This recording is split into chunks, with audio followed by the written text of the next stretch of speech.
And we are back to Sulphur Winter, Soilwinter, the role-playing game, and the adventures in our little intermission between the books.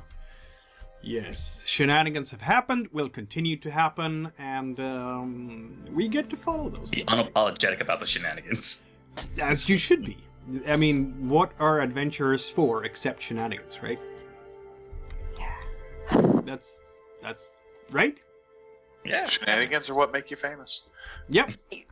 Right, it's part of the glory, I guess. It is.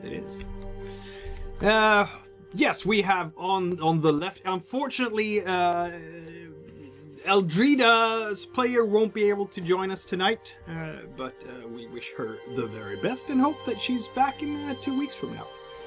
Meanwhile, we have on the left. I am Harsamina. I play Nefria da Kolhalla, and she is a Trinsmyran freedom fighter, secret agent, just general rabble-rouser. Indeed, that she is.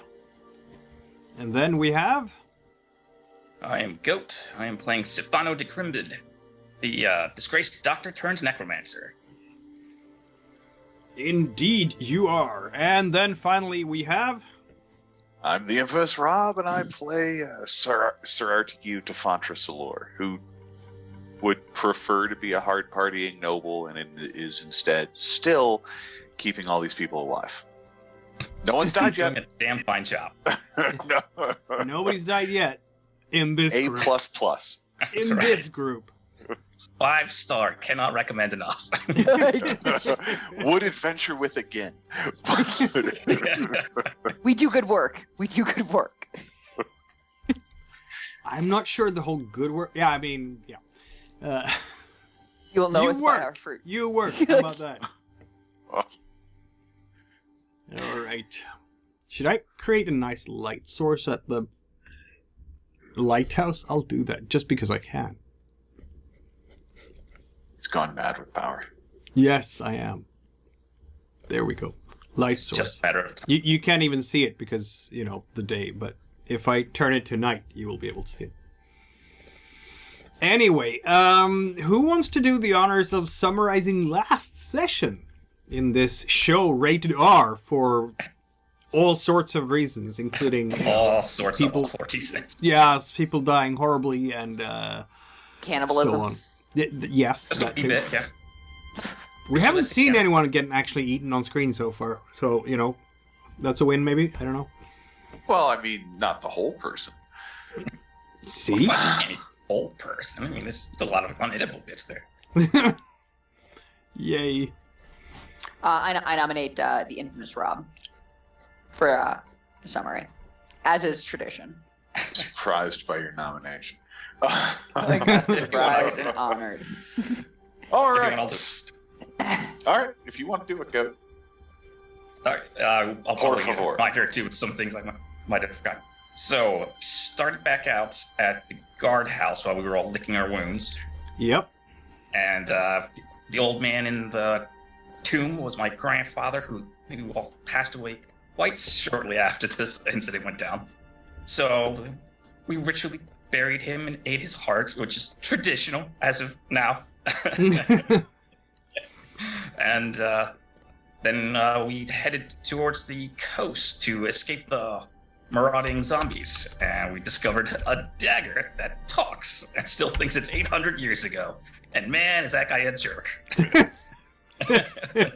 We managed to convince her that she's the current empress, so at least we have a little like her.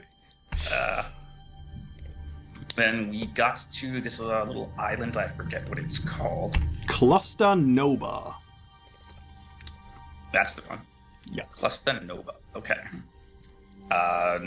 We ran into the Sword Academy guy who did not want to keep us around, but didn't mind having a bit of extra training hands.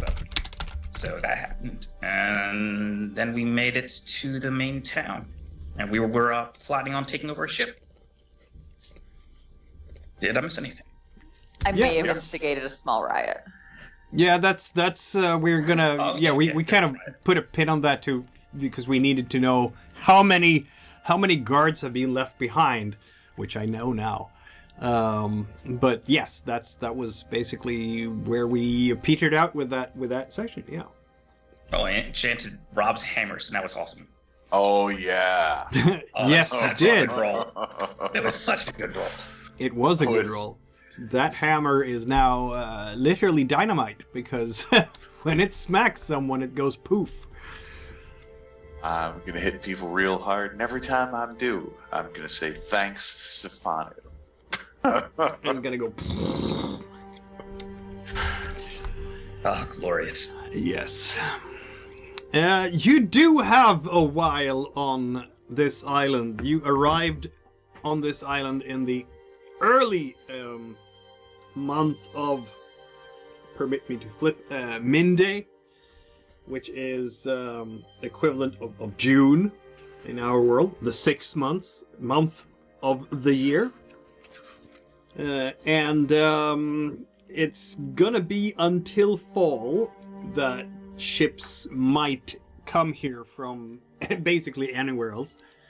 So that would give us at least 2 months on the island, 2.5 perhaps, the month of Birdo or Giren, which is the 8th and 9th months of the year respectively. Sometime at that point, there might be a ship. Fingers crossed. Fingers crossed.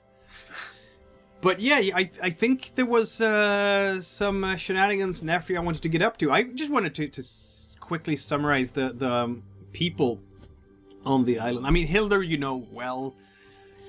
I think Rurik will hang out a lot with Nefria because, you know, the whole rebellion against the Empire. He had cooled a bit on that initially, but now that she is here and can talk to him all the time, and there's no one there to say anything else, I mean, except his dad, of course. This will mean that Hildur will get increasingly grumpy over time. He definitely will, because he doesn't want to have any business with any anti-Trachorian nonsense or whatever. So I have a feeling that Nefria will have to strategize a bit there to maybe not show herself too much at his little establishment, or at least cool the rhetoric when she is at his establishment, and then talk. Maybe go on hunting trips with Rurik or something. I don't know, to agitate him. Safer to gather, you know, out in the woods around bonfires, secluded where others can't see you. Yep. Yep. You know, we'll go hang out with the cats and talk shop. Right. I mean, he wants to hear everything about all the adventures on Trinsmyran where you've been fighting against the oppressors and all that. So you have a captive audience in him. Nice. I mean, literally, he's not getting off the island either. Yeah. We're all stuck here. Yes. You will notice that the young innkeepers... The innkeeper's not young. The innkeeper's young daughter is not here. And it turns out that she, in fact, left with the sulfur convoy that was headed towards the Empire those few days before you arrived, or a week before you arrived. Rurik is not happy about this at all, because apparently she took in with one of the noble ladies from Trachoria. She's going to Trisilva, no less, to become a lady in waiting to the oppressors. Rurik doesn't like that. What are you teaching these kids? Disgusting. So, yeah, and Rurik will, of course, make the introduction for Nefria with Guzir, the Olak, who was released from the Sulfur Camp thanks to someone pulling some strings during the Game with Shadows. No idea. Yes. Yes. Yeah, that might have been Limer Späde, but, you know, Yeah. couldn't necessarily prove that. Yeah, he's tall, thin, kind of dirty gray beard and hair, but and he's The energy's just gone from his body. You can tell that he's marked from his year in the labor camp, in the sulfur camp. The fact that he survived is kind of a miracle at his age. But he looks like he's 80 and he is not. Like, he aged 20 years in a single year there, easily. But the fire in his eyes, that feverish glare, Nefria recognizes it. You two recognize each other. This is like, yeah, two of a kind, peas in a pod. Yep. He shares Fucked up shit happened. Oh yeah, he shares your passion for crushing the destroyers and oppressors a lot. Like, obviously, this whole thing with the Restless is inconvenient, but you have the Trachorians right here, right next to the village, right outside. They're mingling with the people. The Restless are not on this island. They're about half a mile off the island, but that's still half a mile away. So would it be possible, because, like, I do obviously want to, do something about the soldiers. So I would definitely be looking to use Gousier as, a delicious display piece about, the true cost of Trachorian sulfur. Yes. I mean, you had your amazing roll that last session, so we can use that for whatever key moment you want. We have established there's 100 Trachorian soldiers and 20 Reavers in an encampment just outside the village.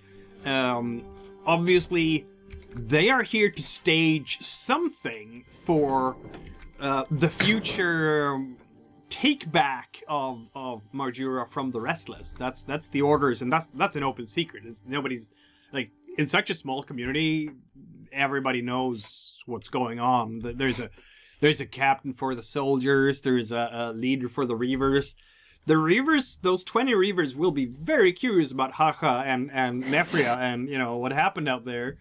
And so, I mean, the idea that your Reavers would no longer be part of their Reavers is a bit controversial. Might have to straighten that out somehow. Yeah, like, so I guess, like, asking and talking to Haka, like, what is the hierarchy of the rest of your Reavers? Ah, yes. We can straighten that out without too much trouble, I believe. There we go. Without too much trouble. Yeah. Well, I mean, the leader of the Reavers here will be a more socially attuned wolfkin than Hacha, definitely. So here we'll have a contest between alphas, as it were, between Nefria and the leader of these wolfkin.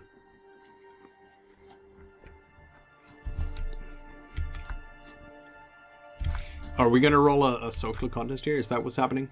I think yeah. If we can go social on this, let's go social. Yes. Well, obviously. Probably wouldn't win in a fight. No. The question then is, which one are we using here? So, I mean, wolfkin are different than humans in a lot of ways. But, okay, before we roll this roll, let's check in on a couple of other details here. Yeah. I need to keep my order of events straight. First of all, what will your temporary goals be for this session? Oh, you've already written that down? Get off this... Okay, you've already written them down, so it's all good. Keyboards are a superpower. Yeah. So that has been straightened out, and then we'll check in with your shadow powers later on and see what kind of new instructions they have. But I feel we can do that when you get back to Trachoria proper. So let's see here if we can get ourselves a good contest between... I mean, this is about taking down the oppressive Trachorian colonists, right? That's what it's all about. So, fate dice to Nefria, I guess. For Destiny, I can't think of a more direct way of doing that, so... Could I also then, like, cash in the experience of literally, like, I've already turned some of these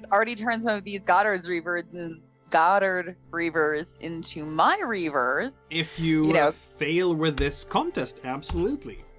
Cool. I'm gonna give you 3 fate dice immediately here for acting on your destiny. And then let's see, you have water, and are you gonna use profanities, machinator, possibly command? They're not your troops. And I would go with profanities or machinator, I think, in this case. Though they do respect command ability too, so I could find that acceptable. Let's go with, like, rabble rouser. We'll continue to lean on rabble rouser. It won't technically be that expertise, but it's within the ability area there, so I'm fine with that. Okay, cool. So that's 1, 2, 3. 4 dice altogether. 4. Are you doing anything? I don't think you have any particular. I'm thinking about bonus dice you might get for something else. Artegue is still carrying the lump sum we acquired. Yes, indeed. I can give that to Nefria to use as. I mean, if Sifanu doesn't object, of course, we'd let Nefria use that as a bribe for a bonus. That could work. They are mercenaries. Here's your signing bonus, boys. Okay, I'll allow that. Sifanu, is that all right? Yeah, that works for me. All right, It's cool. not like we need that money to get a ticket for the boat. We're just gonna steal it. Like we're saving. I will, of course, roll the leader's dice, and I'm gonna give the leader, in fact, level 2 command, because this leader can command 80 Reavers altogether, even though there aren't 80 here. So they will have 5, and you will have 5. Exciting. Godspeed. That's some successes. 2 for you, and 3 for the Reaver in question. This is where you want to check in your experience, of course. Yeah, so let's check that, and then how many am I re-rolling? Up to you, but 3? you can re-roll The 3 failures. 3 dice. Yeah, 3 dice is absolutely a possibility there.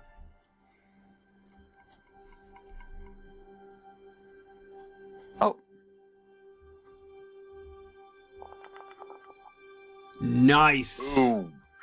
That's 2 more successes for you, so you now have 4 against 3. You win! Describe how Nefria is convincing this, and that was 2 6s as well, which does, 3 points of damage to their, that gives them 3 points of doubt, basically, so, this person would need another point of doubt to really swing. So we're gonna roll once more, of course. But now you have 8 dice, provided that you put in another fate die. So I'm rolling 8 dice? Yes, please. Yep, because you get 3, or you get a bonus for the misery, aka the damage you inflicted on their doubt. Yes, indeed. And that was 1, 2, 3 successes versus I'll still have my 5. I rolled 1. So yes, describe what happens when Nefria is talking to this very skeptical Wolfkin leader about joining you. Oh, well. Take a look at what living under Trachoria has gotten you so far. Raised dead, you thought your guys were missing because, like, they sent them after us? Come on, we're not the bad guys here. Look, Haka's down. Haka knows we're all right. Like, what's wrong with you guys for continuing to back and take money from these people? Look around you. This was caused by Trachoria, and you're going to take their tainted money? Like, if we're all a pack, you guys are not doing, like, a good service to the rest of us. Like, you guys are down with, like, the wrong kind of leaders. But we are, loyal to... this is them having their doubts. We don't just, switch sides. That would not be, I think there's gonna be some kind of wolfish ritual here with sniffing of not the glands, but other things. And, to establish dominance, as it were. How can we imagine that Nefria manages to, get with the wolfkin way of things? I mean, you know, this is gonna be like rated R, but like furry shit, right? Like, little bit of yiff. Let's see here. I think I'm mostly on this gonna rely on like Haka, and kind of sort of like follow a little bit of like his attitude in the conflict. Yeah. And also sort of observe, you know, the alpha of the other 20, you know, so it's like kind of put a little bit of them together and see where I end up with it. The fact that Haka is actually, in fact, licking the corner of your mouth the way they do when they show submission probably helps a lot in this case. Like, come on, get in on this. I had a really good dinner. You guys should also maybe do a lick of the mouth. Eventually they will, obviously, because, you know, you won the contest. And they also have, in their camp, they have a pole that they use to mark that pole, so you can, you know, sniff their current bodily and mental state, as it were, by sniffing the pole after you've marked it. Of course. So I am, of course, going to sniff it, right? Gets me the lay of the land. You know, I get nothing from this. All right, it just smells like dog pee. All right, it's kind of gnarly. Like it's proteiny. Like you can almost taste it. Like it's gnarly. All right, but I'm in it, you know, and this is what you got to do. And then of course I will drop trow and pee on it as well, so that they have the opportunity to know all of me. They will take turns and come and get a proper sniff to know all of you. Delightful. What don't we do for the cause, right? Right, like this is a no-brainer. All be worth it. Right, like I just got to pee on a pole. This is no-brainer. Yeah, easy. no-brainer. Yeah. Meanwhile, what is Sir Artegue and Sifanu doing as projects during these months? I'm gonna think that Eldrida is spending a lot of time just walking the island back and forth, maybe doing some hunting. There's like puffins and other wildlife, seals, and you know, you can go fishing, that kind of stuff. Is it not a big island to walk on as such? You can. I mean, it takes more than a day to walk around it, I would argue, but even so, it's not very large at all. So in a week you'll be around it. But I think that Eldrida will probably be, for no other reason than just preferring to be in the wilds, do a lot of hiking and staying away from the big refugee camp where the people are. She doesn't really, as far as I understand it, and I'm going to allow Steph to correct me on this if she decides to overrule me, but I have a feeling that she's not on a mission at the moment, and just waiting for a ship, and why sit in a refugee camp when there's so much nice wilds to explore? making potions. And stuff. Seems reasonable. She might make a potion or 5 too. Yeah.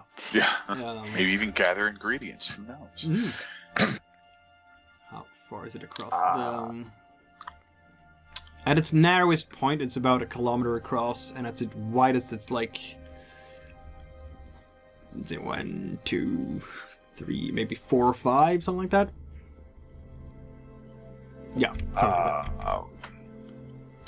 So, presuming Nefria needs a day to probably do this, I'm guessing. Oh, I'm thinking we're abstracting time here. This is montage Alright, good. season, and Yeah, I'm thinking good. she's probably, working on the Reavers for a good many weeks rather than Easy. doing like one single shebang thing. Softening him up. Yeah. Well, Artegue's going to spend at least a day drinking heavily, assuming Hildur still has some alcohol. Oh yes, there is. Assuming there are some working girls available. Artegue, There are. The soldiers will make use of them. Yes, and some of the Artegue. locals too, if they can afford it. Yeah. Well, I don't need to be seducing anyone's daughter or anything per se, but if there's someone down for some transactional sex, Artegue's down. Yep. I think a few of them would have left and went back to Trachoria because, oh no, the sulfur trade is gone, so our market is drying up as well. But who knows if everyone was able to get on the ship in time and so on. So yeah, there's probably going to be at least 1 or 2, because with 100 soldiers, it's as long as they get paid, right? Is there are there any particularly cool drugs available on the island? Not Good really, ask. no. All right. Well, Artegue Gonna have spends to ask day. Eldrida. Yeah, that would be Eldrida's department. Artegue spends day 3 then looking for drugs and being sadly disappointed when he can't get his hands on any until Eldrida next wanders through town. At some point, he's going to get into Artegue's going to end up getting into a bar fight, simply to break up the monotony of drinking and whoring. Hildur will promptly throw him out at that point because bar fights he will not countenance with. All right, fine. Let me see then. Otherwise, Artegue is pretty happily doing that. Although Artegue will happily, buy a drink for anyone who wants to talk shit about Trachoria. Artegue himself is not going to be doing a lot of rabble rousing. He's just waiting. Yep. It's a long, boring wait. Oh, I think and this is. And after like a week, it finally occurs to Artegue to introduce himself to the island. That's fair. Hello, island. Yeah, pleasure. You'll see me walking on you until I can leave. I hope we can be friends. Do you have any big island problems you need addressed? I mean, if you want to roll a stone tectonic summons thing here, we can do that. Sure. We will ask the island I'm what it looking thinks for- about being an island. I'm looking for every opportunity to drain you of your ill-begotten fate dice. Harumph! All right.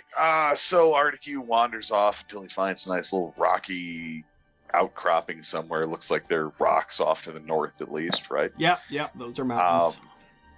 Okay, cool. Well, not huge mountains, but still. No, it's not Oh, Trinsmyran style, but Artegue will wander his way over to the mountain, or towards the mountain at least, until he's on actual solid rock. He will sit down. He'll inscribe himself a little circle in the rock with his thumb. He'll feel the grit of the stone under his fingers, and, kind of investigate it. He'll, of course, kneel down and lick the archaeology so that he can really internalize what's going on here. And, after about 10-15 minutes of that, Artegue will introduce himself to the island / mountain. I don't know, would this all be one thing or many small things? Technically, there are several mountains here, yeah. But I mean, if you sit on the biggest one, that might be the chieftain of the local mountains. I think probably, yeah. Okay. I don't know how I might have else to go for a little bit here. All right. But before I go, I'm going to just fill in as a village doctor for however many months it is, because I can't imagine there's a lot of people who actually have medicine here. They have their local wise women, I suppose, and wise men as well. Like the locals did manage to get by. Well, I mean, the Shagalites have been here for a long time, so they relied on them and the Quarter Druids. Perima is still here. She is busy these months, and I think she's actually quite pleased that you will be here during the summer. It's a longer farewell that way. But she'll be very happy to have your assistance. She will, being as young and naive as she is, she will maybe think that she can convert you from your evil necromantic ways or something. I don't know. Horrible. See the light of procreationism. Somehow, she will of course be disappointed, but Sifanu's going to turn over a new leaf any day. Yeah. Just keep at it. Dude, you're this close. This close. Did Sir Artegue would have put in 1 or 2 dice into these tectonic summons? Oh, I'm just going to put 1 die into talk to the mountain. That seems reasonable. All right. Roll your roll. 2 feels slightly excessive, although who knows, it may not have been. That is 2 successes, but there's also some kind of mishap. I'm guessing you get a point of fatigue or something. Yeah, clearly the amount of time it takes to get this mountain to wake up and pay enough attention is just exhausting. Yes, clearly. This particular mountain is very sleepy. It is a sleepy mountain. Nobody has spoken to this mountain for as long as it can remember. In fact, and that is a long time. If it's for as long as a mountain can remember, yeah, you better believe it. In the beginning, I was alone, and I've been alone until this day. Yeah, pretty much, right? So, Artegue, so after, some serious exhaustion, Artegue will manage to successfully get in contact with the mountain. Artegue will introduce himself, tell, I'll be staying here for several months at the very least, walking on your body, at least some of the time.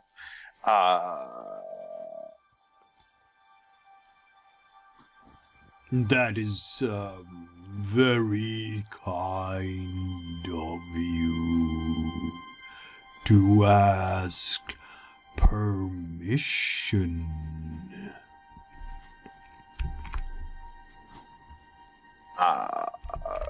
You being, of course, a very respected mountain, may not have heard the gossip, but the relatively recent events, the Kruri over on the main island over there have wounded the earth and are drinking its blood and covering the land in necromantic anti-creationist energy.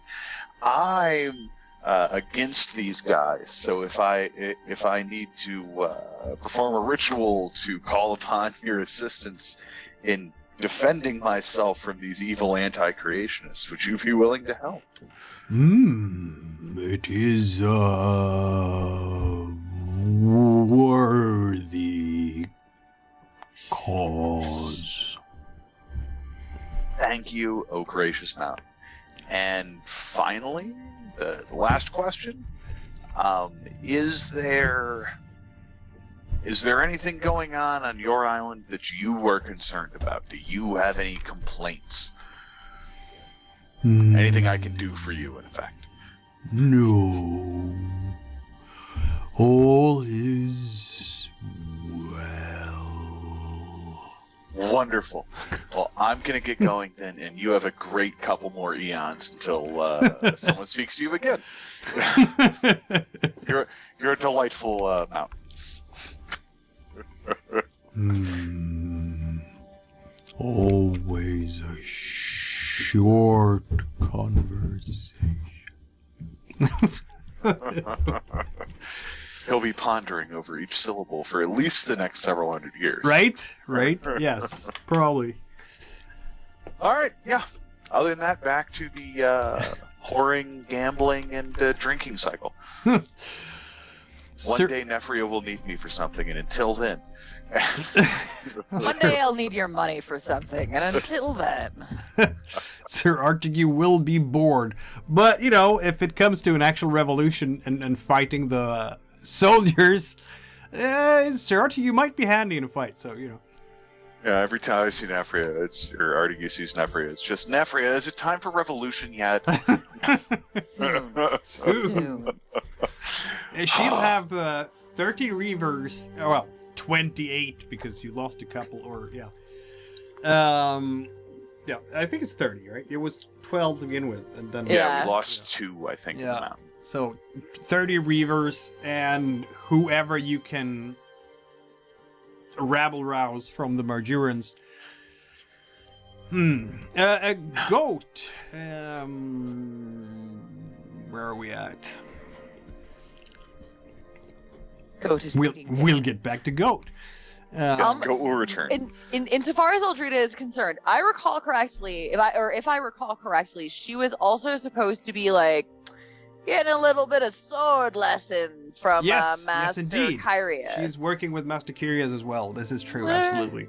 What are the odds, maybe, that like she could convince some of her fellow students to get on board with this revolution? Eldrida is not a rabble-rouser in any way, shape, or form, actually. So, not good. Not good. And Eldrida get Nefria an invite to dinner? That she can, maybe. Yeah, that she can. Like, she can make an introduction between Master Kyrias and Nefria. She could do that. Oh, you're gonna convince Master Kyrias to join the revolution? Is that what we're doing here? That was kind of my... Because I feel like 30 reavers plus the how many cats at that sword school? 30? That gives us 60 fairly well-trained, individuals and fighters, plus the 4 of us. You know Rurik's in there, and you know Gouzier is going to be down. Plus, like, a legit mob. Yep, plus the mob. So, like, that's 60 people, plus, like, our little one-off parties, plus the mob. I mean, that's a fair point, isn't it? Yeah, I think those 100 soldiers have no chance. Like, I feel like that's kind of the recipe for surrender at that point. Well, with a couple of months to plan this whole thing, you know, ouch. Like, let's have a look. Nothing's more dangerous than Nefria with time on her hands. Yes. There's also these, like, the Felikes or whatever. I'm sure that there are some, You're gonna try to convince the monks to join this? Well, if the monks want to, like, send some cats our way or something like that, are these things trained? Are they commandable? Could we, like, send a horde of kitties after these soldiers? You know those nails hurt.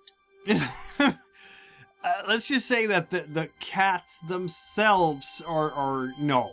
But maybe some of the monks might join. They would be, what can I say about them? They would be, I mean, it's like herding cats, right?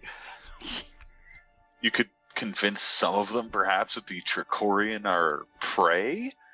Maybe that way, yeah. I don't know. It's a lot of heavy lifting here, I feel. But I mean, if you wanna spend your time, every time you're talking to someone to make them, I'm gonna give you fate dice for that, because this is literally what you do. So. And then who are these Hyphiri monks up there? Are those the same cat monks, or are those a different? Those are different monks. Yes, they are the ones who are tending to the fungus that protects Nastrol and people. Moscoria from the Cargomissions. So, yeah, it's the machine gun fungus. Yeah. It shoots spores when you get too close to it. And those Unless spores you're one of those monks. Hurt you, right. And those monks like dodge it because they're super. No, they know how to move to not provoke the spores. Huh. Takes a lifetime to learn. I wonder if they could brew us like a poison or something. Nah, I think poison, though. There you might be up Eldrida's alley. I mean, every time you want to convince someone, we will roll to see if you succeed, because that's what you do. On the other hand, every time you try to convince someone, you also get 3 fate dice, because you're literally talking about a rebellion against the Trachorians, so... Rake this in. Yeah. All right, so let me try to convince Master Curious and his students. Yeah. So my intent isn't necessarily to convince him and get his students through him, but more like anybody here into this. All right. Let's see what we're doing here. You have 3 water. You have your Machinator 1, and that's 4 dice. I can't really see that there is any obvious bonuses for just knowing Eldrida, even if she's spending a lot of time with Master Curious when she's not in the wild. Because... I don't think the money's going to tempt him either. No, not really. Yeah. But... Do it, Nefria. Do it. Are we rolling? Oh, yeah. You have 4 dice. He will have 3, I would argue. That was beautiful.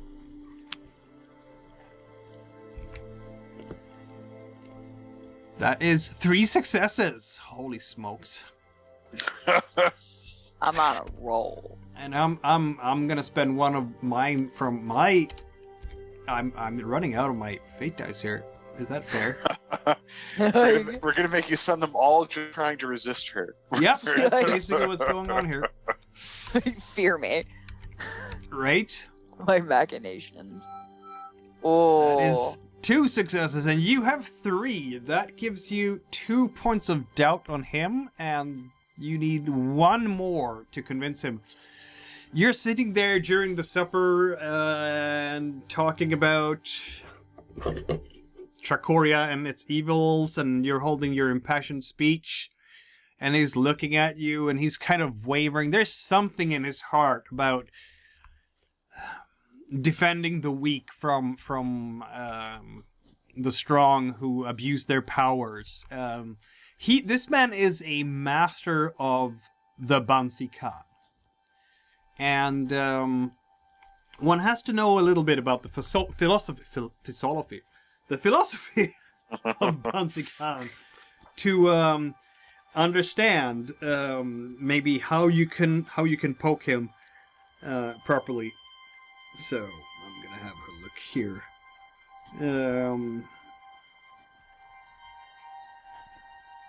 Let's see. There are 3 key principles to the where do we go? There we go. To the this path, the path of the warrior, you could call it. And it is the oak, the seed, and the stone. The oak, as it can limit the rot that creeps towards its core on its own. So it can shield itself against rot that would fell weaker trees. The seed, because it collects its own essence in a protected chamber. And the stone, because it rests unmoved at the bottom of the stream. So the ideas for the Bansi Khan is more of a personal demeanor on account of the warrior. It's not, there is no vision here about being good or bad. There's no vision about being a champion for justice. There's no vision of your place in society as a Bansi Khan warrior. It's just about you yourself and how to maintain that peaceful calm and never break. So how can we tap into that to convince curious that, in fact, joining a rebellion against the Trachorians is completely consistent and really a duty for a Bouncy Count follower. It's not an easy sell, but I'm sure Nefria, if anyone, can pull it off. All right, so we've got the seed, which is self-contained and kind of like... We've got the oak because it's basically hard and provides its own defenses against disease. And we have a stone, which is nice because it just gets to sit at the bottom of the water and hope that the water around it isn't big enough to push it around. Master Kyria, you strive to be like the stone in the bottom of the water, unmoved. Zen within its place, just hanging out. But what happens when the torrent of water is enough to disrupt that stone, that it moves you? Is it better then to be more like the oak at that point and protect yourself from the rot that's coming? The Trachorians are coming, and they are a rot, and they will move the stone at the bottom of the water. Address this. Fight this. Otherwise, all of your philosophy will crumble, quake, move, and be cut down by the Trachorian force that is coming. Stone, seed, oak, all of it burned, all of it moved, all of it meaningless. I like it. Basically, the colonialism is the rot of the oak. You have now, if you put in another fate die, you will have another 6 dice to convince him, while I still have my 3. Look at that. Oh, God. That is 3 successes. You're just getting tireder. Yep. I am. This is exhausting work. It is. I need these guys, though. Oh, well, good thing, because they're crushed. Yes. 3 successes against 1. That gives him that extra point of doubt. He's saying, basically, you're right, the Trachorians will probably be back.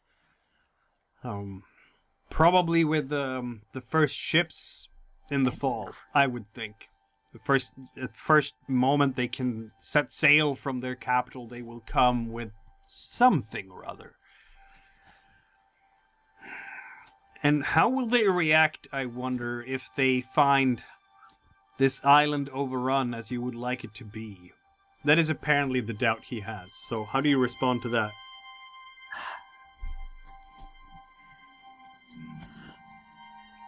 Our goal is to really make it so that the residents of Marjura, the people who live here, are what's most important in solving Marjuran problems. And Trachoria only has one thing on its mind, and that's sulfur. We want to take over the camp and neutralize the soldiers, the Trachorian soldiers that are there, who are only going to seek to... There you go. Who are only going to seek to make the way of the Trachorian wave and rot, easier. When the Trachorians do come back, we intend to take their ships as well. So that they're no longer a threat. So that they know that this is Marjura, not Trachoria. Very well. When do you need us? Curious has been convinced after all. Nice. Let's see here. All right, so figure it's June. They're gonna come back early fall. August. Mid-August, we will strike the soldiers with my reavers and the townsfolk as well. We'll rise up and neutralize them.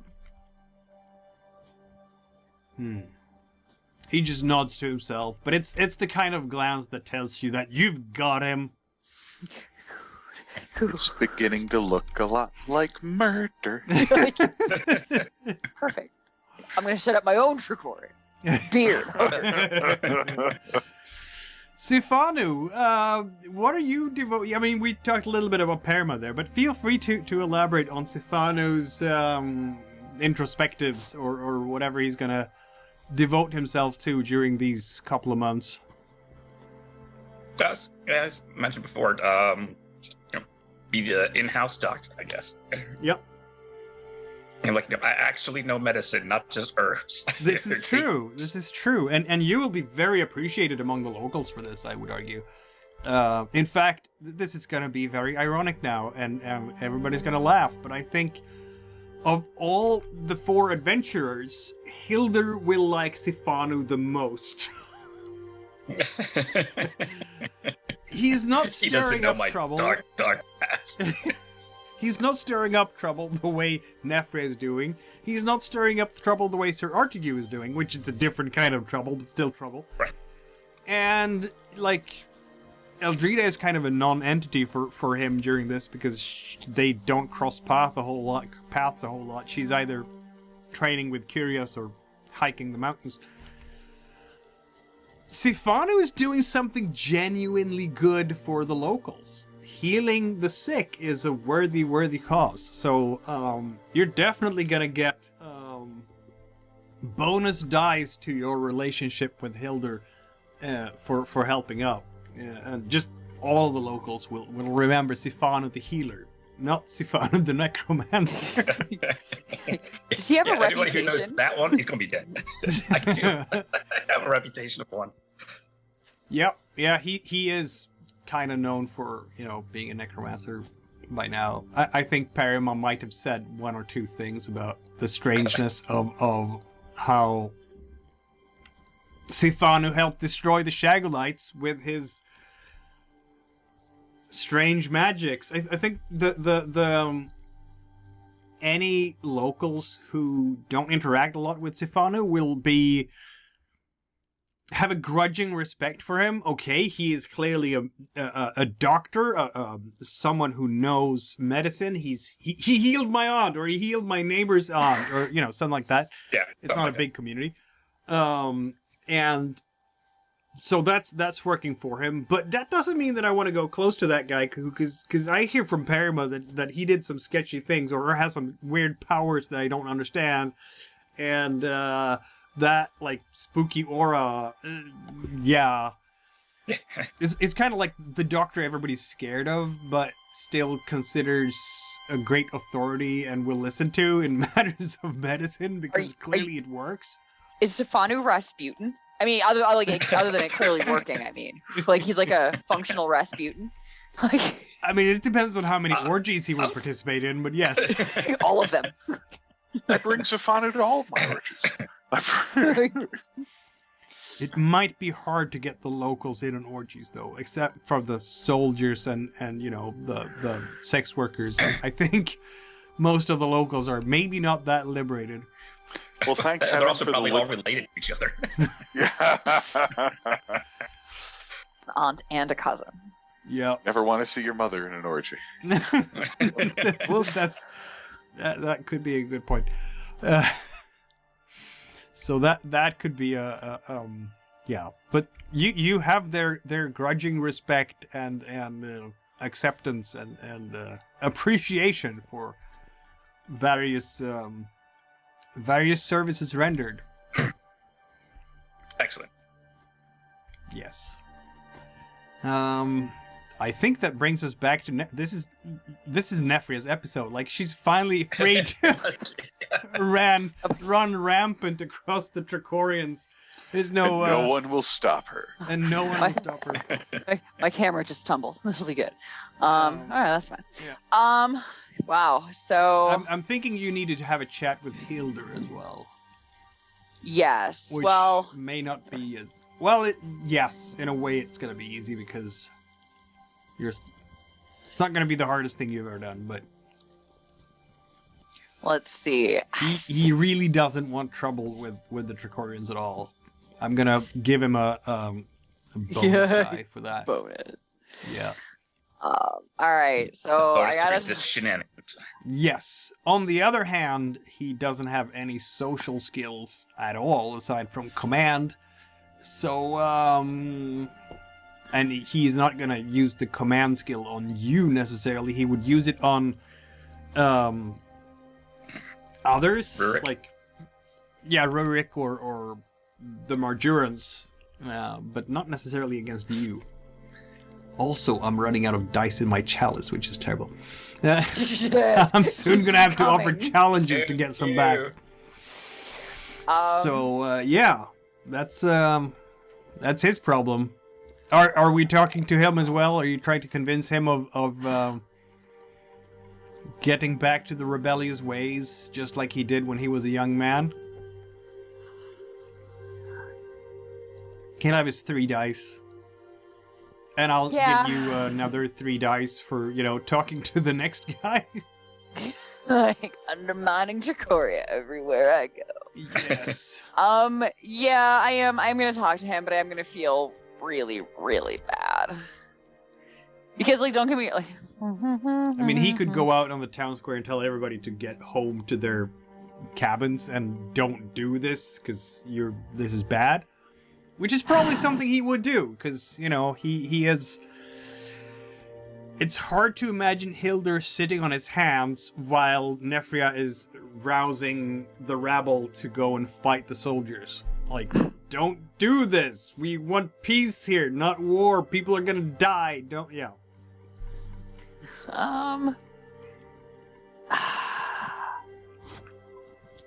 You know him well enough by now to get a bonus die, but he gets a bonus die against you as well. So, yeah, let's do. I am gonna try to convince Hildur, but I am gonna feel really bad about it. so you'll have all right. 3 for 5 dice, and he'll have 4 dice. 5 dice on my end, and we'll give it a nice roll. It's exhausting to do this. Isn't it, though? You are running all over the island. And he has 4. I keep rolling like my usual self here. Oh, Hildur. You were young once. You know what Trachoria is. You know what Trachoria does. He's kind of stroking his beard. It's coming. It's happening. And Hildur, we need you. We cannot succeed at this without you. You are such a natural leader. You are, so admired. You are all of these wonderful things. You've raised a fine son in Rorik. And frankly, we need you with us. They're coming back, and you want things to go back. I know that you're worried about people dying, but they were dying when Trachoria was here. They were dying in the sulfur mines. Look at how out of hand it got, just so they could be greedy. They're going to come back, and they're going to kill more people. More people are going to die. For what? Trachorian greed. Trachorian nobles across the sea who do not care. They don't care about the Marjorans. They don't care about your inn. They want the sulfur, no matter what. Stand with us, my friend. He is nodding to himself. I just do not want to see people die. Let's roll again, shall we? You spend another die. You have your usual 5. He has his 4. Didn't he take damage last time? Yeah, he took 1 point of misery, so you have 6, yes. Oh, nope, not one of those. Nope, there. And a blindfold and say, this way you won't see anyone die. Right. Oh, God. That is 2 successes. Ooh. I got 2 successes. You I'm have the a aggressor 6. with a 6. Yeah, you break the tie. That is in fact enough to convince him, because you give him now 2 more points of doubt, which is more than he has water, so you're gonna win this one too. So sad. I'm so sorry, Hildur. I just do not want to see anyone die, he says. They already have, and you didn't see the deaths. You have not seen them. They've been dying, and you've been living in a shelter, convincing yourself, what, that if you don't see them, they're not happening? They're happening, and they'll continue to happen, whether you see them or not. He nods to himself. Let's hope that this will be the last death. Fantastic. You have your rebellion. You have flipped the Reavers, flipped Curious, and flipped the Hilder. And you did the Rebel Rouser thing last time, so this is gonna be brutal. This is gonna be as an added bonus here, of course, your Reavers, they're all yours now. We'll be doing a lot of scouting along the soldiers, of course, and the soldiers, they will themselves be doing a lot of scouting. Like, there's no reason for 100 soldiers to just sit in the village all the time. Their captain will, in fact, be taking his orders seriously. He was ordered, and this is, again, no secret, he was ordered to establish a foothold, a base from where Trachoria can strike back against the Restless. Which means that he's sending an awful lot of patrols out. So at any one time, there will be, like, I don't think he has any reason to suspect a sudden rebellion here. Other than if someone spills the beans and alerts him, but I have a feeling Nefria has been very sneaky about her endeavors here. Speaking to the key people, and so on. How sneaky has she been with this? She does have a fire too, doesn't she? Roll a couple of fire dice and let's see how sneaky you have been. Super stealth. Just the two? Yep. Look at that. That's a 6. I'll roll a win check for them to see if they manage to. Nope. 2 3s. This whole thing passes them completely by. They are, there's never been a rebellion on this island, like, since that first invasion. And Hilder has been a rock all along. And, so, no, the captain has no particular reason to suspect that the Marjurians will turn against them. He is focused solely on the Restless. So at any given time, there won't be more than maybe 10 or 20 soldiers in the soldier camp, and the rest are out on patrol, or sleeping, maybe. Let's say that's about 30 soldiers in the camp at any one time, 10 of whom are at least sleeping, maybe 15 sleeping, and the rest of the soldiers, 70, will be out on various patrols to the north of the island, to the south, certainly on the west side, using boats to go up and down the coast. They might even be taking, like, fishing boats and going all the way along the coast to Arnhem, a squad of them regularly, like patrols. He's taking his job very seriously, collecting intelligence, which means that all his forces are completely spread out. I can't wait to read their notes. I was gonna say, it'd be a real shame if a couple of those patrols got lost in those mountains there, Artegue. Real shame if those Reavers took out some of the scouts in the forests. I mean, yeah, sure. If you peg Artegue, yeah, Artegue will. Mikhail, can I try to cause a avalanche, rock slide, a sudden loosening of a mountain face? Yes, sinkhole, maybe. Suddenly absence of mountain. The question is rather how high is the difficulty for doing this. Or I suppose I can just go for straight damage, right? Slides and quakes. Yes. It's a magic attack that does damage, usually with an area effect. Armor typically protects. You have spoken to the mountain, so you know.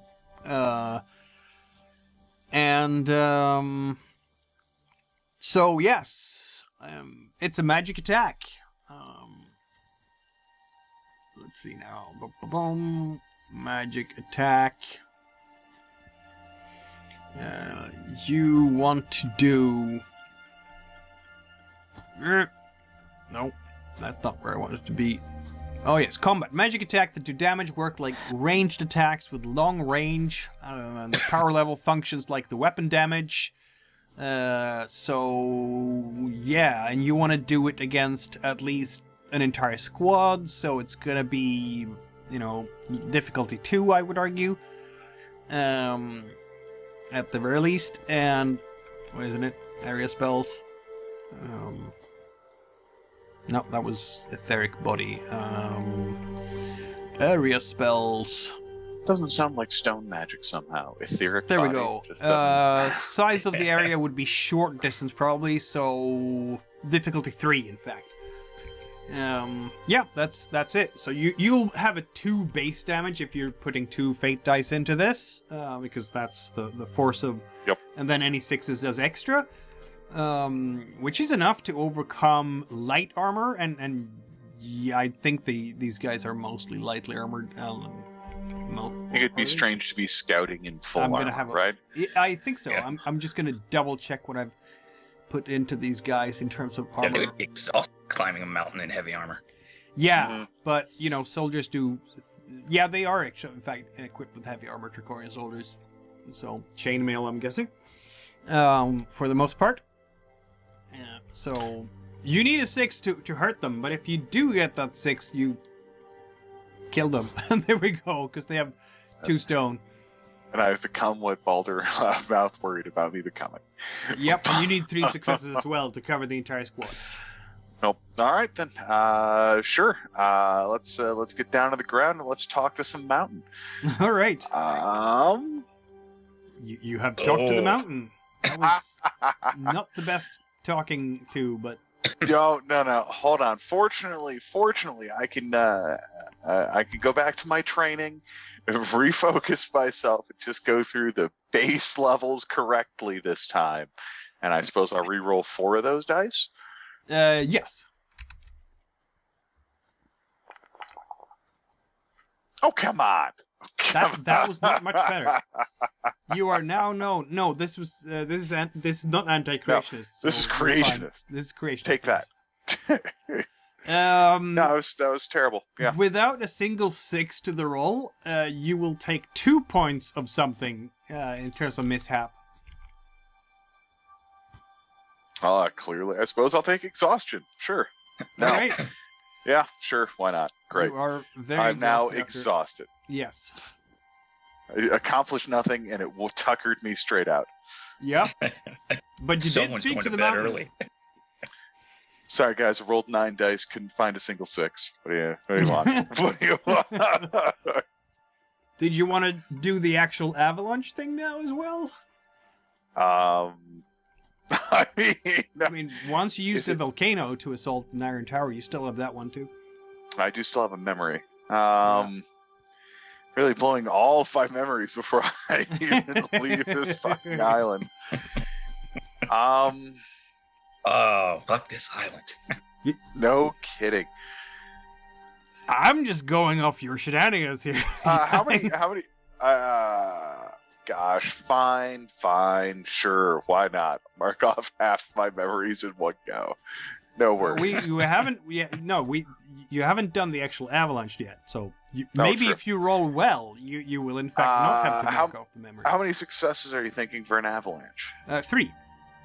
3? It's what you have. You need 6. Well, no, so I'd need to go again. Yeah, I mean, this was Like- you were speaking to the mountain, right? This was your speaking. Yeah, to the yeah. mountain. This is round 2. Saruman and Gandalf at Karadras territory. Yes. All right, fine. Yeah, sure. I'll spend another 2 fate die. Are you happy now, Mikhail?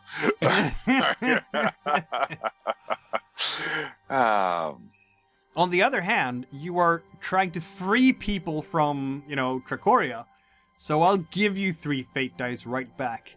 Woo! All right. Because you Now are this also a rebellious soul, so you'll end up. Now with a this doesn't 6 hurt in as my, bad.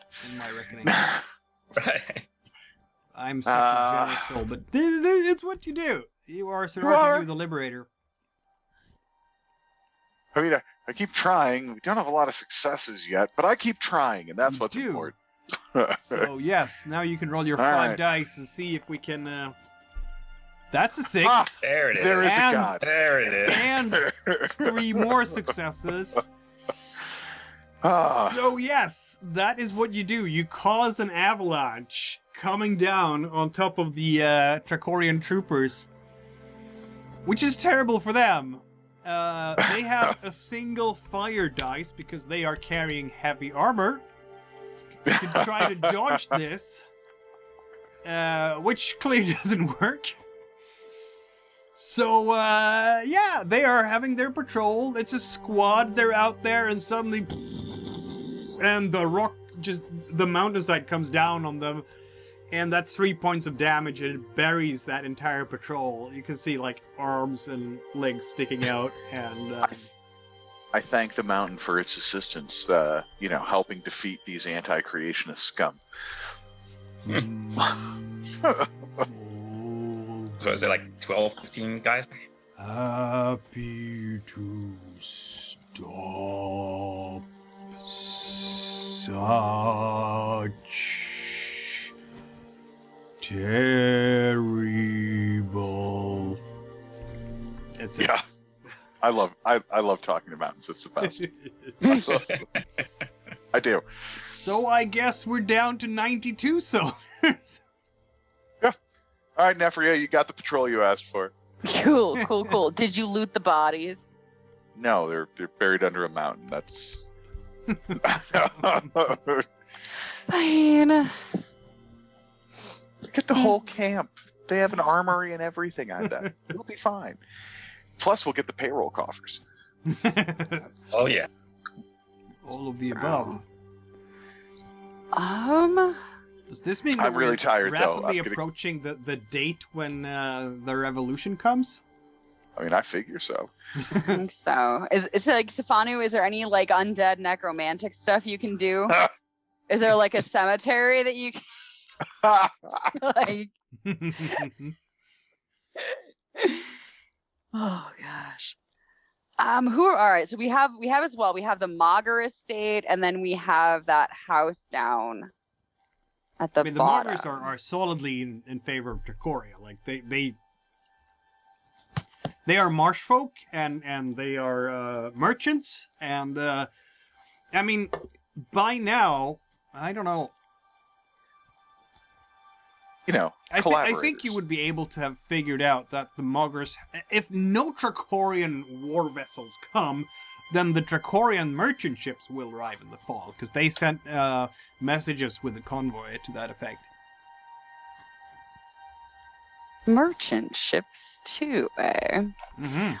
I think I've done, and obviously, I mean, I will have spoken with Rurik and Guzier Yep. and like gotten them on board, right? And I don't really have to convince them; they're just, down with the clown, Yep. Just let them know when.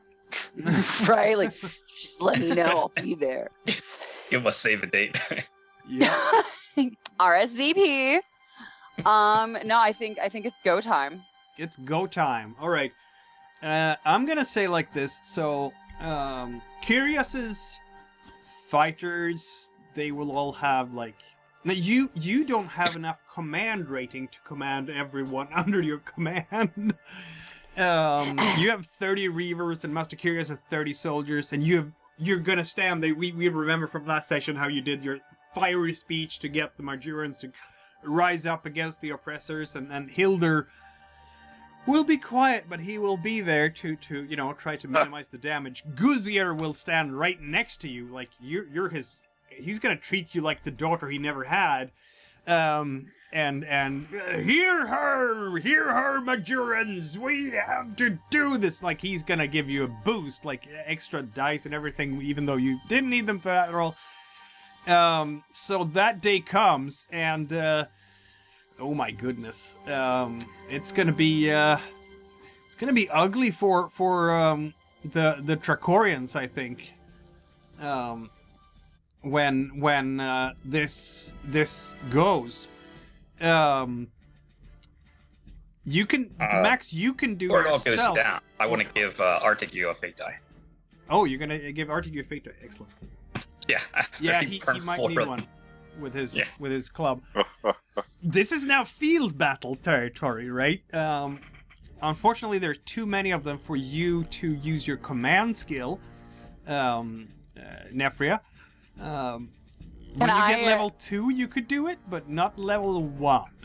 I was gonna say, could I command like Curious, Hilder, Haka, Gouzier, and like command them to command the troops? That's a bit too complicated, but I will allow you to use Hilder is good enough to command this size of force. He does have the requisites. Good. And Hilder can help try to keep people alive by commanding them well. That's exactly his plan, in fact. What is he supposed to do? Like, excellent. We'll have to take him with us. let's see now. I'm gonna I keep am him hostage thinking. until that pretty good level up. Yeah. We only need you to level 3, we promise. Yeah. I'm gonna need more fate dice. I'll roll the captain's command. Like, he's gonna be there and he's gonna do what he can, so he'll have 4 dice in total. And then I'll be out of fate dice completely. And Hilder will have his 4 dice, and that's basically he would be able to add extra dice for the skill of the Reavers, or the soldiers in this case, which is another die, but I'm out of my fate dice here. If Nefria wants to sacrifice a fate die, I'll use hers. Sure. There we go. That means that I'll be up at 5 dice for your side. And the Trachorians will have 4 because, you know, they're trying to defend themselves. Why don't Nefria roll this? This is your revolution. Roll your 5 dice for everyone on your side. Charging in to destroy the soldiers. There will be well, you have a bunch of groups on your side, right? You'll outnumber them something ridiculously. You have 8 squads versus 2, basically, when this is going down, because the soldiers, one of them is sleeping. So that means that gives you actually bonus dice for 3 more bonus dice. So you have you'll have the stone or fire of your own soldiers, which is going to be 2 because they're wearing light armor. And then we have 3 bonus dice for having superior numbers.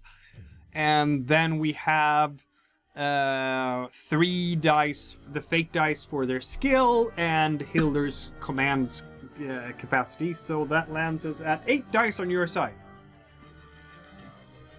All right, guys. Breathe deep. Wish me luck. Oh my goodness. Yeah. Get skunked, 2 Trichoria. 5s and 2 6s? That's craziness. On the Trachorian side, we have 2 squads in the first turn of combat, because the other one is sleeping.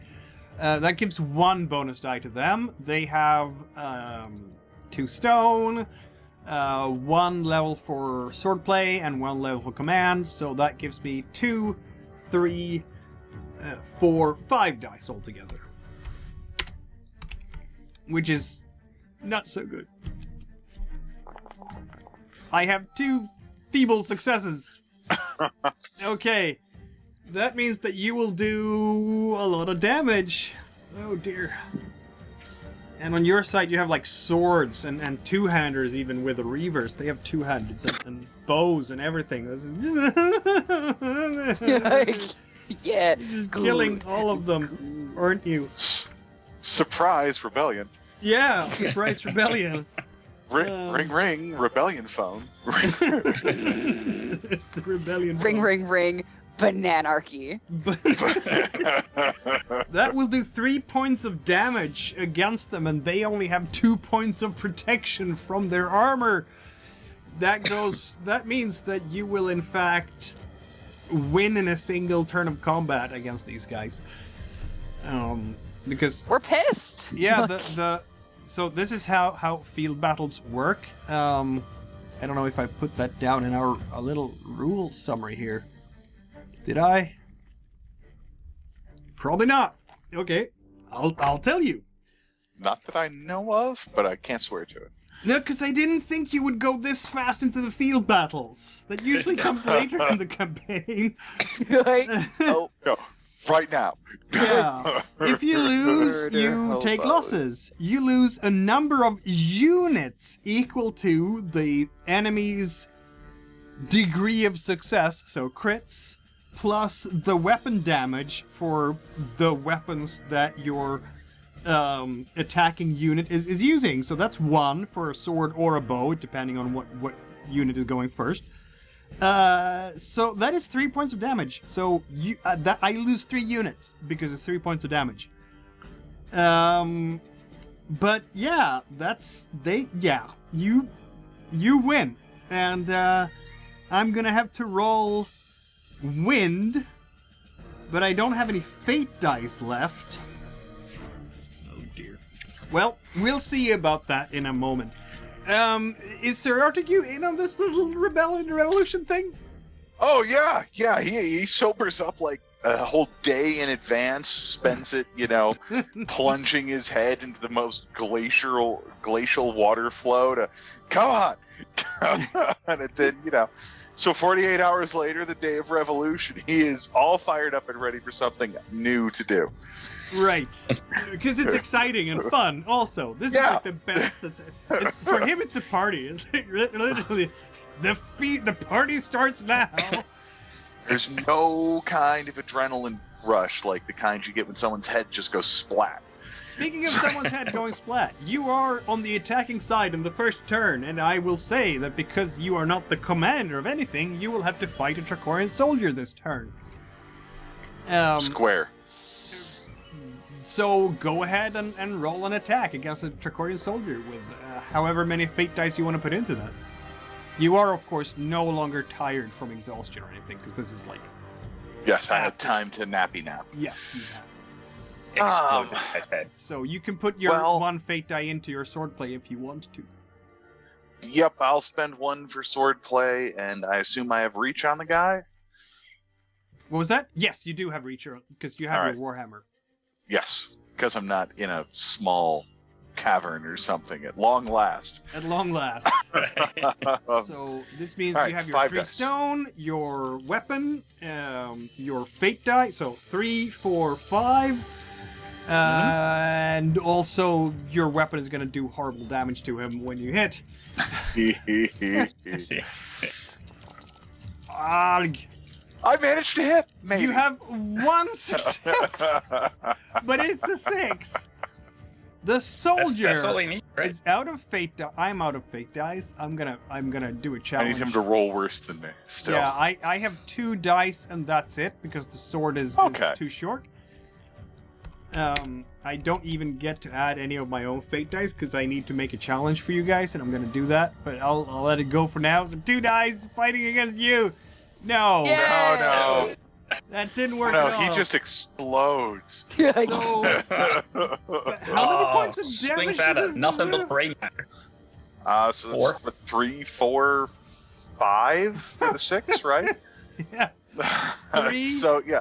You have regular He 3, just explodes. and then Yeah. you do extra for the fire, which is how much? I think it's 1? Hammer Yeah. does 1 more point of damage versus 4 wind. Yeah, they need to roll 4 wind successes, I think, to Oh, yes, avoid that point of okay, damage. So yeah, that's not going to happen. So No. that's 3 and then 1 fire damage. Yeah, Yeah, he's so one done. for the 6s. Describe as elaborately as you want to what happens when this Trachorian soldier is trying to shield himself. I guess he has a shield. I can roll the shield too. There we go. 1d6 for a shield. I'm generous. That way. It's a success, but you have a 6, so you win anyway. Also, you win the attack. Yeah. So he comes up with a shield and he's looking at you, deer in headlight style, and you do what?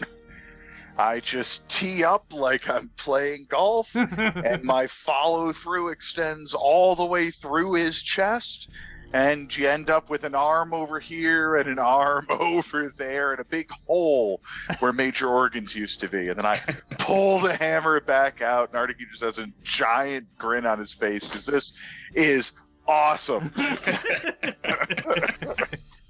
We're gonna call you. I'm Corpse happy we Exploding can now keep you amused, He sir. remembers to look up at this guy. Thanks, Sifanu. But then he goes off and hits someone else with it. Then he goes. Oh dear. Oh dear. Yep, that is 3 squads down. 3 squads down. What is Sifanu doing during all of this? I mean, I get he's not gonna do much because, this is not his fight.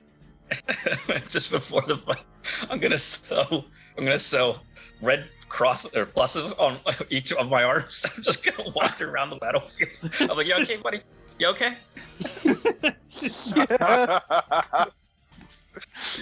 Oh dear. I love it. Oh god. Hey, how you doing? Oh, you don't have a chest. Hey, scorch marks too. I didn't know he was here. I don't think this one's gonna make it. Pretty much. Bad. That's fine. We just black tag that guy. Don't have to worry about him anymore. Yeah, it's bad for them. It's just bad for them. Let's see now. I'm thinking here about how I might get some fate dice back here. Let's see now. Because I do want to challenge you in some fashion. I'll find it in a moment. Anyway. Yeah, you have dispatched 3 squads, and it will be as bloody or as bloodless as Nefria might want to. What is she doing? How does it look like? By and large, I think I am encouraging a medium amount of bloodshed. Like, I want to incapacitate these soldiers. If you kill them, great. If you happen to maim them, or, hobble them, take out a knee, remove a limb, effectively make them as ineffective future soldiers as possible. That's really what I'm into. I'm not necessarily encouraging everybody to go the Sir Artegue route of exploding these soldiers on the battlefield to the shock and awe of, everyone. That's just, really, I think, for the effect of, the worst case scenario. I think that's to strike fear. But really, I want most people to kind of be maiming, deep, serious casualties, the sort of thing that disease will take care of.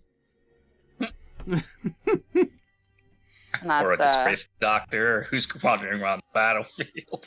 Either or, if half alive soldiers end up in, Sifanu's clinic, that's fine, he can do what he wants.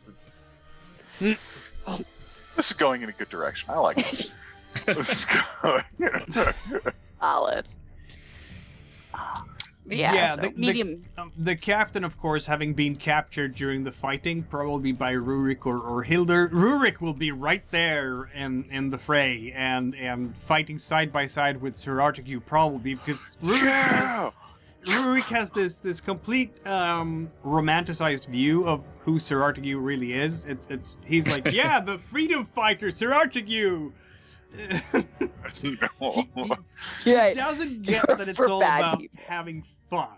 It's yeah. For I think in Rurik's eyes, Sir Artegue is, the kind of noble mythical knight that you have in the Camelot stories. Like, he's the knight of the round. This is Lancelot, pure of heart. Sir Percival. Artegue was out here fighting the good fight to, really out of the goodness of his heart, and for All of that. nothing, That is, you nothing but the most altruistic of reasons. You are his hero now. He's gonna be like there's starstruckness in his eyes. Find this kid a warhammer. Yeah, he fights with a sword as much as he can, right? And he's like, look, after the fight, he comes up to his father. Look what I did! I fought this bravely. Is he going to survive this, though, Rurik? That's the question. Remember that I am out of fate dice. He fights with an axe. That's his expertise. Okay, gotcha. He's actually an excellent fighter. Should I roll for him? Yeah, I can do that. Sure. You know what, you guys? This is how I've never had this happen in our games before, but I can run out of fate dice, and as you know, this has happened. I can allow Rurik to succeed automatically if you guys give me a fate die.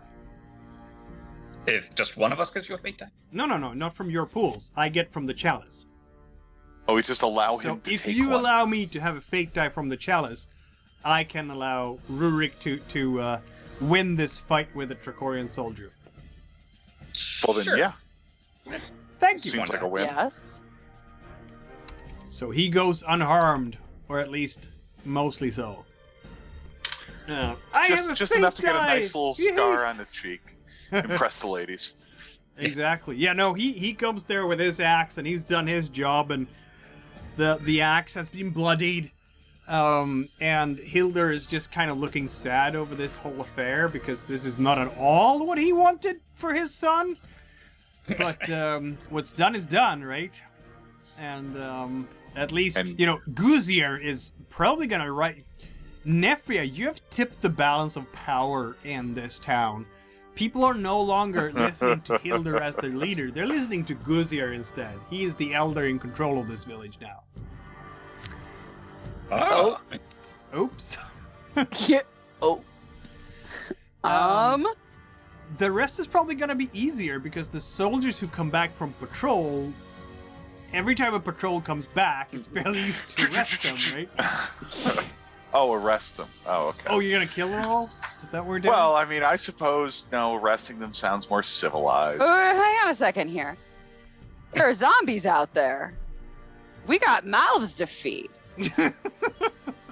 What? I really don't necessarily want to feed the Trachorians to the restless.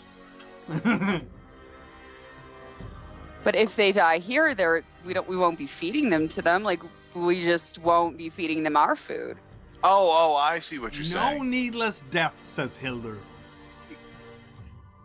All right, fine. We can arrest them. We but can put them on the ships back to Trachoria. Yes, we'll put them on the ships back to Trachoria. Very well. Yeah. I mean, how long they stay on the ships is not young Master Yep. Hildur's concern. Stop. Yeah. As soon as we're out of port, overboard.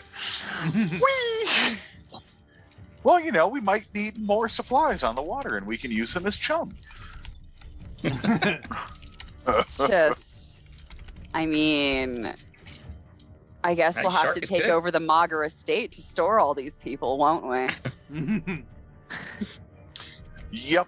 Although we should, of course, first loot their camp Barracks. and pass out the supplies and weapons to the populace. Nah. It's not a difficult thing to do at all. Yeah. And- So and I we steal guess the coffers. we what? We steal the coffers. Yes. Yes. All right. So I suppose we'll arrest them. Although Nefria is going to suggest that perhaps we, puncture their shoulders or slice an Achilles tendon or some such, so that they're not effective should they decide to band together and rebel against us. They're alive. They are alive. We'll have made them ineffective. Yep. That is Nefria's suggestion. You want with surgical precision or more blunt? You know, I think either or. I mean, I think just as long as it's done, like you can go that Kathy Bates, misery direction if you want to. I think that would be fine. Or if you want to take like a nice scalpel and really, really explore, I think, that's also a thing. I'm not here to judge. I'm just here to judge Trachoria. I mean, you could, I suppose, just hand them over to Gouzier there, the new town elder, and let him decide. Oh, I like that. I think we'll take half of every arrested patrol and hand them over to Gouzier. What do you do with the other half? The other half we are going to we're gonna seclude. Seclude? Seclude? Seclude. Well, I mean, We'll just keep them in a camp. Yeah, I would. I mean, like, I don't get me wrong. Like, I'd send a couple to Sifanu, right? Like, Sifanu's a G. But I think like the rest of them will just be arrested and be locked up, and whatever Gouzier decides to do with the other half is Gouzier's business. I mean, he spent time in that sulfur camp. He did. Hildur will definitely convince him to not kill anyone needlessly, just send them back on the Mogger ships, basically. Which raises some questions about what to do with the Moggers. Obviously, Gouzier wants to see the Moggers gone too, because they represent a Trachorian merchant house, right? Mm-hmm. They seem like collaborators to me.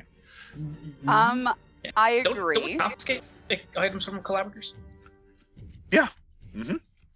Yeah. So I say that we maybe take I wouldn't necessarily take the mob. Like, I think I let the mob celebrate. I'd let Hildur, kind of go and drown his woes in beer, and Rurik can run around happy that he's participated. And I think I would take like the Reavers and the swords guys down to the Mogger estate. Yeah, I mean, they're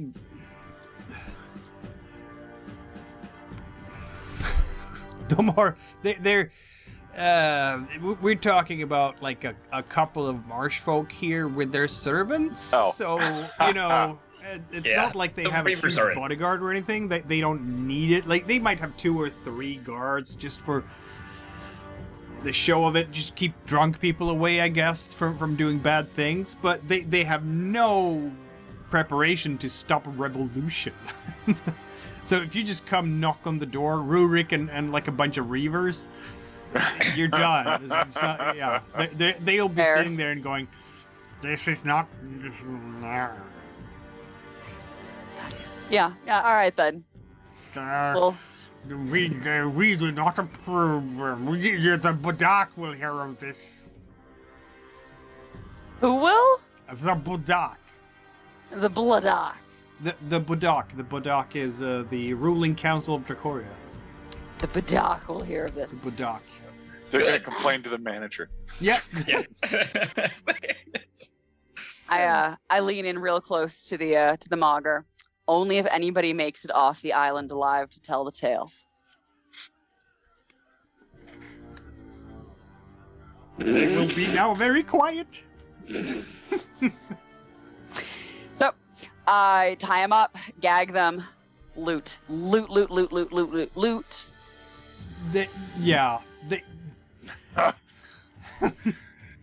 Nice trading house you had there. Right. Much. I mean, okay, lump sum to the value of, how about 3? It's a good size lump sum. So do they have, like, secure rooms in there that could potentially serve as, like, jail or, whatever They for have warehouses, yeah. Like their estate contains a warehouse. It's not a complicated thing. It's basically their warehouse acts as the general store for this entire region. So yeah, is this the revolution smashing the local Walmart? Is that what we're doing here? Sounds like everyone got a season's worth of supplies for free. Right? And it's not like this was a Marjuran-owned Walmart, right? Like, these are Trachorian marsh folk who have set up shop here, at whatever prices. Actually, Marjurans don't own this. You raise an excellent point. A Marjuran should be in charge of this now.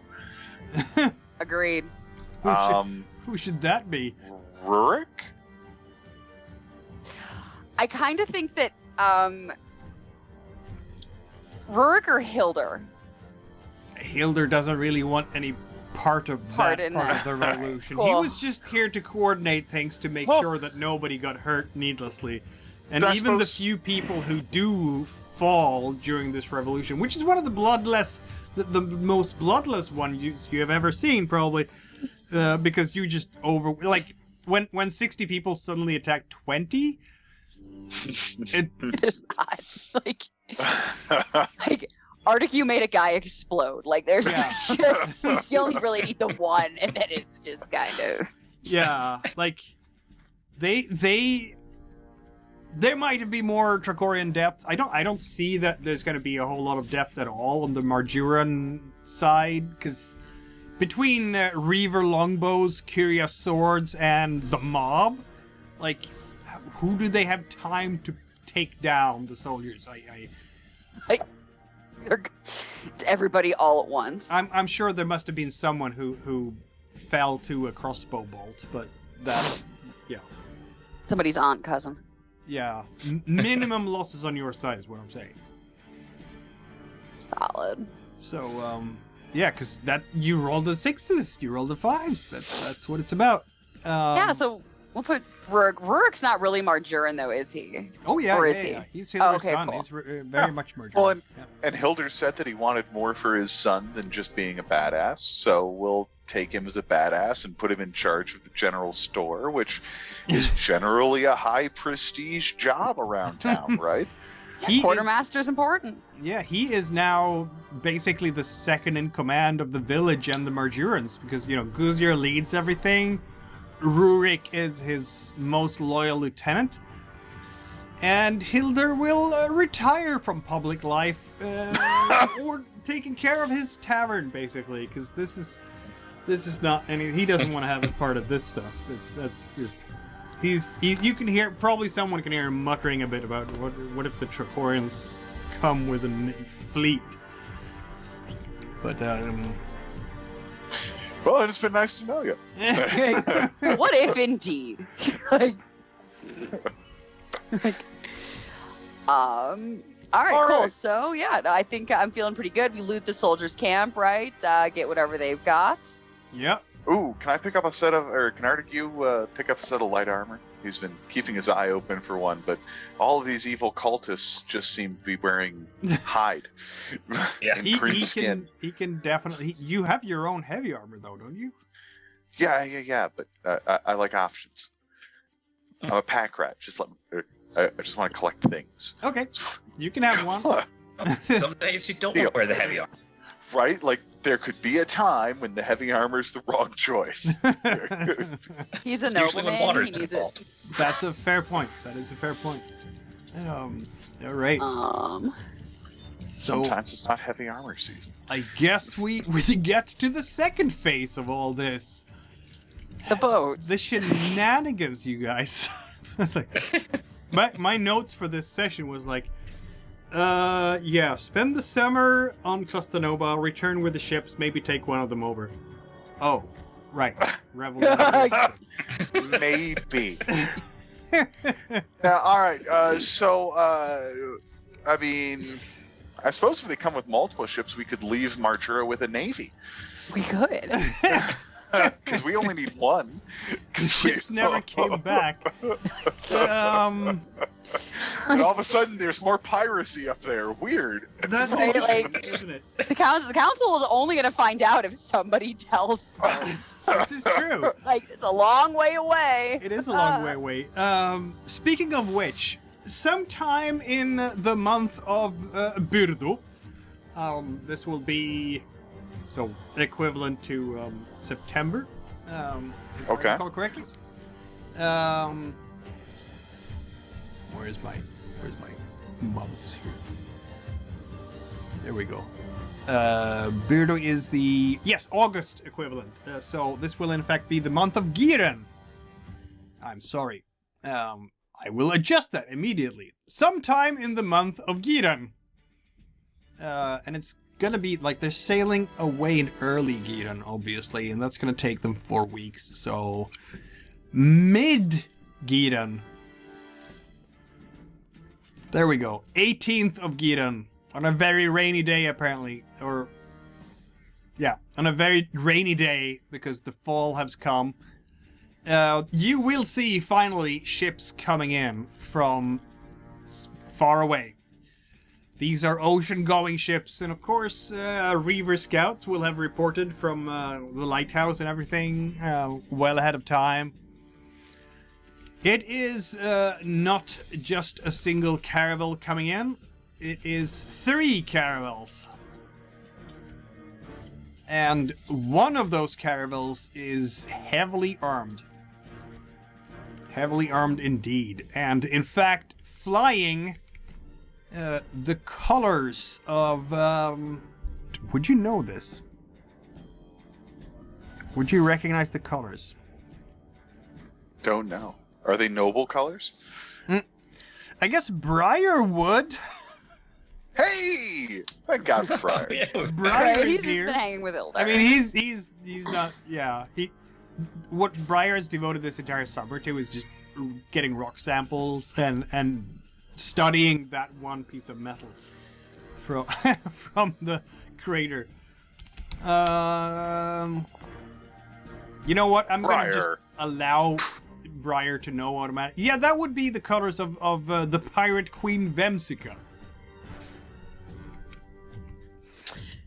Oh yeah. She is a well-known friendly. condottier who works for the Trachorian Navy very often. Which means that these 2 caravels have been escorted by a pirate ship. Which is probably filled with pirates. What happens? That's a wrinkle. Ever so slightly. All right, though. Hang on, though. It's a rainy day. We've caught sight of these. What happens if we turn off the lighthouse? Don't think that's even possible.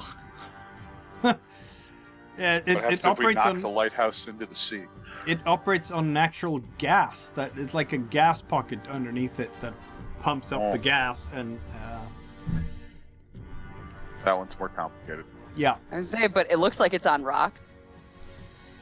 Yeah, no, it's a tower jutting up like that, but it's a natural gas pocket underneath that keeps going up there.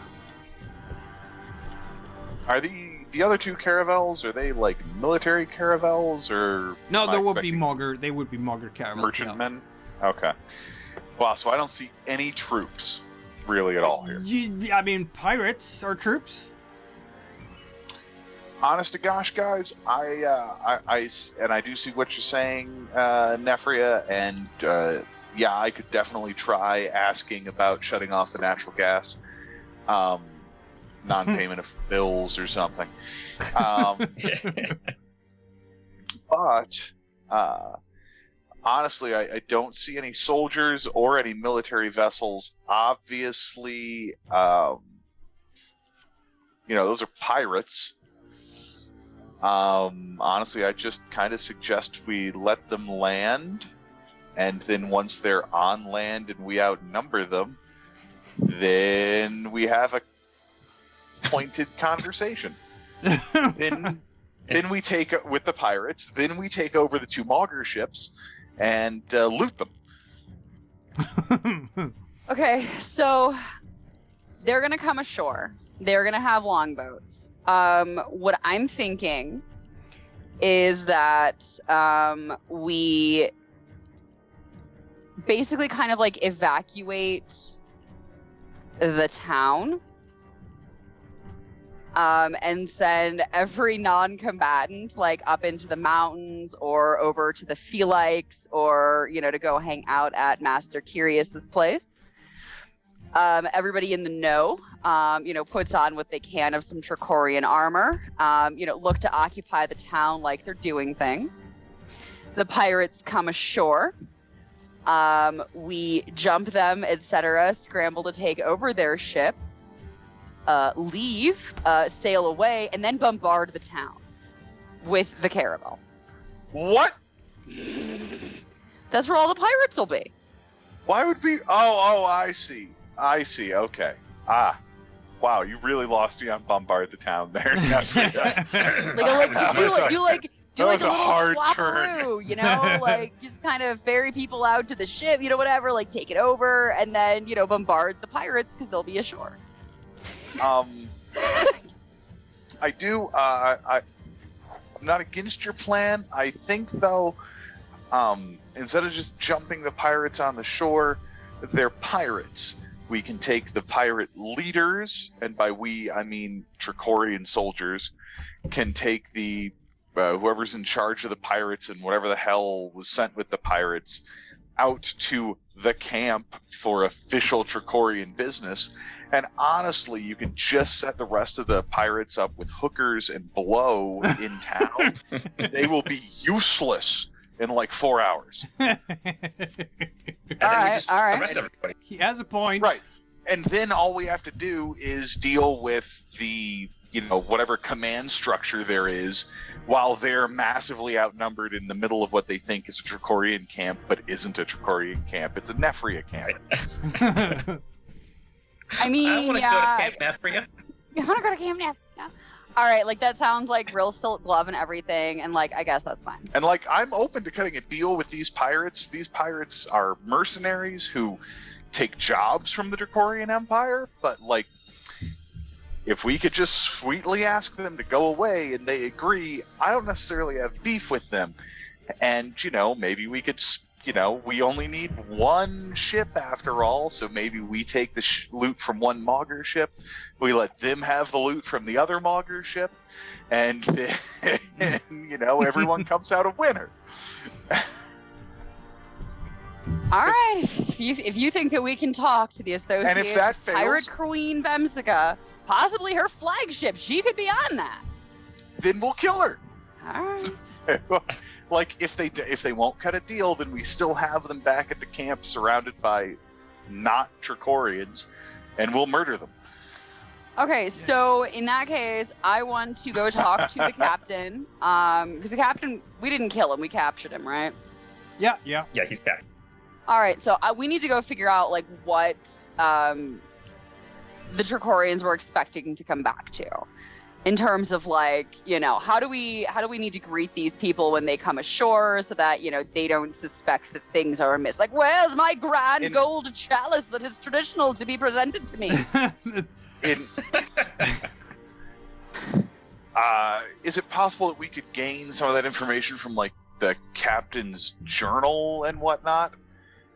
The captain will. I mean, he's gonna try very hard to not talk to you about and reveal any secrets, obviously, because he's a commander. He doesn't want to collaborate with the enemy, which is clearly not the undead anymore. Damn. Hans, are we the baddies? Exactly. No, we just armed the 6th of the town with Trachorian weapons. It's fine. Is this Sifanu? Can Sifanu torture the information out of him? We can throw it in there, then we'll see what the corpse does. Right. Oh yeah. Can spirits? Do they have to answer your questions, Sifanu, or? They're generally persuaded to do so. Okay, interesting. We'll have to keep that in mind. Neat. No, if you wanna have a conversation with them, we can have a conversation with them and split them up and hookers and blow and take them to the camp. That's not the camp. I'm into it. Well, if you want to start with the captain, that's a whole separate thing. I guess we'll have to see who walks out. Well, I mean, your idea of trying to figure out from the captain what he expected to go on here isn't a bad idea. I just think he's going to want to lie to us, which is why I brought up a journal. But then you correctly also brought up torture. Thank you. I try. And then Sifanu naturally brought up, how to coerce spirits into speaking to you when someone's passed on. I mean, so do we want to like kill the captain and talk to his spirit to like get this info, or do we just like want to try to fake it till we make it? I mean, you can just explain his choices to him and then ask him nicely and see if That's what I was going to do. Okay. I was going to ask him nicely and tell him, but he should be become free. a zombie and tell me everything I want to know. He should be free to, make his own decision. I'm down. Dear Let's go audience, see the guy. these are supposed to be the good guys. We are the good guys. Wait a minute. Here's a good threat. Do we have they have boats and stuff that they've been going on scouting missions on stuff like that, and we can tell him that we will give him a mortal wound and push the boat off towards Marjura so that when he dies, he will become a zombie.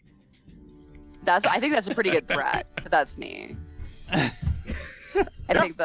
I think that's persuasive. I feel just something like to keep in mind. Like I said, we don't have to do it, but just as a threat. I like that we have a whole bouquet of threats, so he can really think of which one is scarier for him. Yeah. All right. Yeah. Let's try to get some landing party information out of the captain. I mean, the intimidation factor here, that would be like a stone check, so I guess that's Sir Artegu's thing, to just... Oh, yeah. And with all these options, I'm going to give you 2 extra dice on that, because... Yeah. In fact, I can allow you to succeed automatically in exchange for me getting a die from the chalice. Sure. Have a die. Have Knock a die. yourself out. He will break That's it, down though. No more quickly freebies. when you are confronting him with all these absolutely horrendous choices. And I was just supposed to fight the Restless, not become one of them. We've already lost some soldiers to the Restless that never came back. No, he actually doesn't know a whole lot about. He got briefed by Colonel Pransta Kelve on just set up things here while the convoy leaves for Trachoria, and in the fall you will get new orders. That was about it. Cool. All right. Well, that's a really good justification then for again why there are so many new faces. You would have about, the Marjurans could put up easily 100 people in a militia. If you just look at how many adults they could arm even more people. They have probably around 500 or so living in the refugee camp. Some are old, some are too young, but anyone else basically can handle a weapon in a pinch. And you've done some rebel rousing there, Nefria, so if you want to rouse them again. Now, they have been roused once against the garrison. Not sure they want to take on pirates necessarily. It feels a bit icky. Unless the pirates attack the town, so you might need to do some more rabble rousing to get them to, target the pirates. Rurik and Guzier will, of course, be doing whatever they can to, and they would have spent weeks after the revolution creating a town watch, I guess? They need one, right? To watch for Trachorians and Restless. And sympathizers. And keep tabs on the prisoners until the Trachorian ships arrive. Because, Rurik's idea here is basically, when the Trachorian ships arrive, we put all the prisoners on the ships and they leave and never come back, and we will be free here on our island, and it'll be awesome. Yeah, and that is exactly what's going to happen. He just doesn't know about some stuffs. I'm not loading corpses onto the ship. They're not corpses until we throw them off the ship. So are you going to fight the pirates or just talk to the first group that comes? The ships will come towards the bay and they will... The anchor will come out and longboats are getting lowered and your plan is... Yeah, I mean, I think we can either go with the, take the leaders to the camp and get the rest of the pirates trashed and hoard up, or we go with the let them land and then cause a scene on the beach. I mean, if you do the talk to them and get them into their comfort zones and all that, that is definitely a Nefria thing to do, isn't it? Being the face and everything, right? Well, the thing I like about talking first is that talking first preserves the option of violence for later. But when you start with violence, you can't often then talk afterwards. Yeah, it's hard to talk your way out once that's exploded. That can be true. So does Nefria want to talk to the pirate Are you up for it? captain who comes ashore together with a bunch of mugger?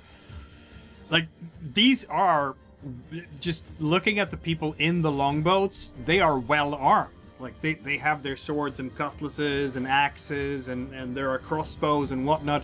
Now, nobody's ready for violence. The crossbows are not strung or loaded or anything like that, but they're there. They have the things. The caravels themselves have arbalests and maybe a catapult rigged in the stern, or possibly in the bow of the ship. This is not unusual necessarily for caravels that have to go through pirate-infested waters, and of course the pirate ship is loaded with weapons because it's a pirate ship.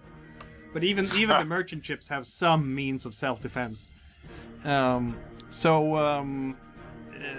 It's not like they are all. Even the merchants are completely defenseless. The seas around the Trachorian Empire have been known to be haunted by pirates. So any merchants leaving the inner ocean will definitely have some way of protecting themselves against such raiders. And these guys are no different. So, but Nefria can start chatting with the captain of the pirate ship, while the merchants will be looking for the muggers and wondering, well, I mean, the muggers, are they in captivity right now, or are they free to go about their business, or? I assume we have captive with the soldiers. Yeah, so I would kind of prefer them to be sort of, tucked very much away. And I think that we've just collectively decided on that the Moggers went a little crazy in the interim. Couldn't quite handle being, just isolated to this island. The thoughts of the restless out there just truly drove them mad, and they fled into the sea, never to be seen again. All right. So now there's Rurik there. Happy to take your stuff. Roll your water plus your, I'm guessing, your machinator ability, because this seems very much like you're machinating them. So what, 4 dice altogether. Huh. That was not the best roll ever. I will roll, a captain of a ship has to have high water, so I will roll 3d6 for the captain. High water and high wind, really. All one. Maybe all this, one. Being a pirate captain, goes more with the stone, though. I'll be kind-hearted and go, this person is good enough. 2d6, there we go. 2 successes. Oh! They saw right through us. Unless you use an experience. Let's take a look at me. You do Look, have some. everyone look at her. Like, you escaped arrest at some point. You have roused workers to rebel. Let's see here. What are the odds I could reach into my inexhaustible knapsack and pull out a note from them? Like pull out a complete. I would have wanted you to do that before this to get a bonus blast. die. But yeah, okay. The others 2 are maybe more profanities, and so one is profanities related. The other one is machinator, but very much rabble rouser thing. So yeah, the pirate will see right through you, interestingly enough, and notice the lies, which means that the pirates will ready themselves to defend themselves, clearly. Because, yeah, that's not so good. This will be a bit of a Mexican standoff, will it not? They are grabbing for their weapons. Maybe Rurik did something, flinched. Nefria flinched. Something happened. And in that pouring rain, suddenly they have, you have a squad of pirates. I'm gonna say that it's like a squad from every ship, so it's like 30 people on the piers here. And you have not Masticarius this time, he's with his folks, but you have your Reavers, and you have some of the Marjurans, so maybe you outnumber them. Maybe you have 4 squads here? Or 5, possibly? Like, the Marjurans could be at most 100 town guard. How many of those would be here? I would say probably... All of them? Yeah, I would say like 70 of them, you know what I mean? Like, and then keep 30 watching the shores just in case of the restless, but... And all of your Reavers, of course, which is 30. So the pirates will find themselves facing down like 30 longbows and a whole bunch of locals with axes and spears and crossbows and various other implements, which is bad odds. I don't like those odds at all as a pirate captain. So Parlay. What do you want? Well, you see, I think we should be totally honest with that. like, what we want is for Trachoria to never come here again. I can't promise that. Naturally. We wouldn't necessarily ask you to. What we would ask, though, is use of your ships. So what we want is one of the Mogger ships. I love that caravel you have out there, but I think we'd be willing to settle for a Mogger ship. And then you guys travel on. Don't come back. Don't talk about this island.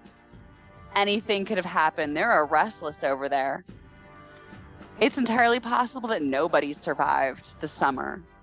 And you guys came back to a bunch of corpses. And I think that would probably be beneficial for everybody.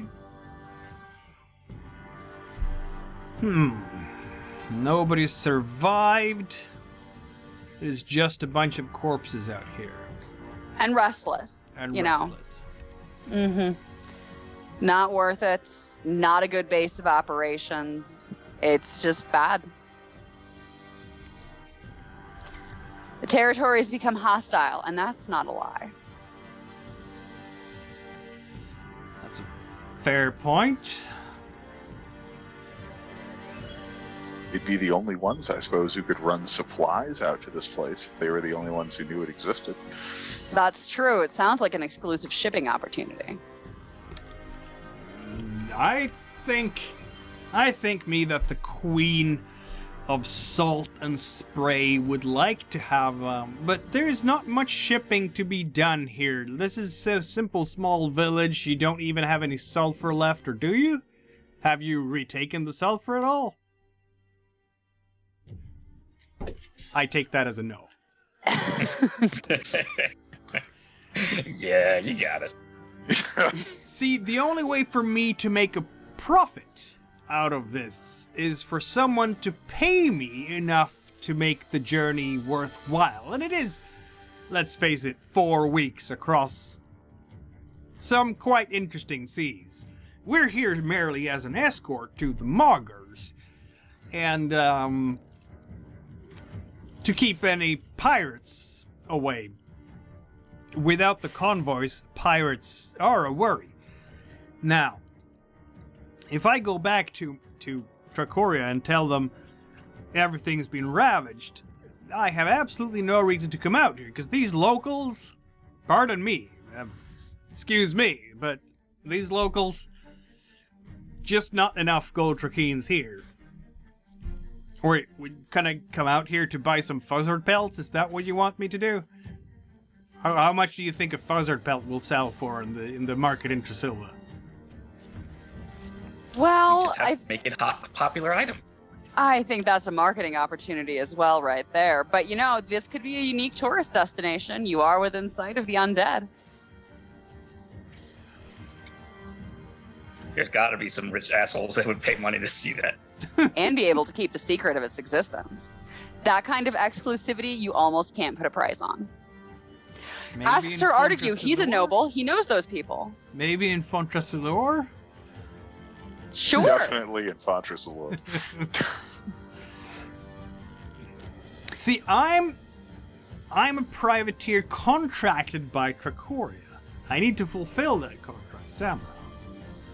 Well, what were you contracted to do specifically? Escort the Mogger's ships here, report back what we see, possibly harass the restless if we can. All right, well, you've definitely escorted the Mogger ships here. I mean, that part's done and easy. In terms of reporting back what you've seen, I mean, really, what have you seen? People living on an island. The only real issue here is that the Moggers got into an accident, and I didn't explain it very well, and I'm terribly sorry about that, but, you know, it's kind of difficult to explain. A whole Mogger estate just up and poof. Poof. I'll be honest with you. Will you now? We're not the only ones heading here. We were trying to travel in a convoy. The wind is not always predictable when you travel for 4 weeks. There's a couple of caravels. There's a couple of caravels behind us, or rather, I should say, a carack, and it's fully loaded with Trachorian soldiers. About 200 or so, as far as I know. I believe the Trachorians want to, restore order here sooner or later. They should be here within a few days, unless they, sank on the way. That's possible too, but I wouldn't know.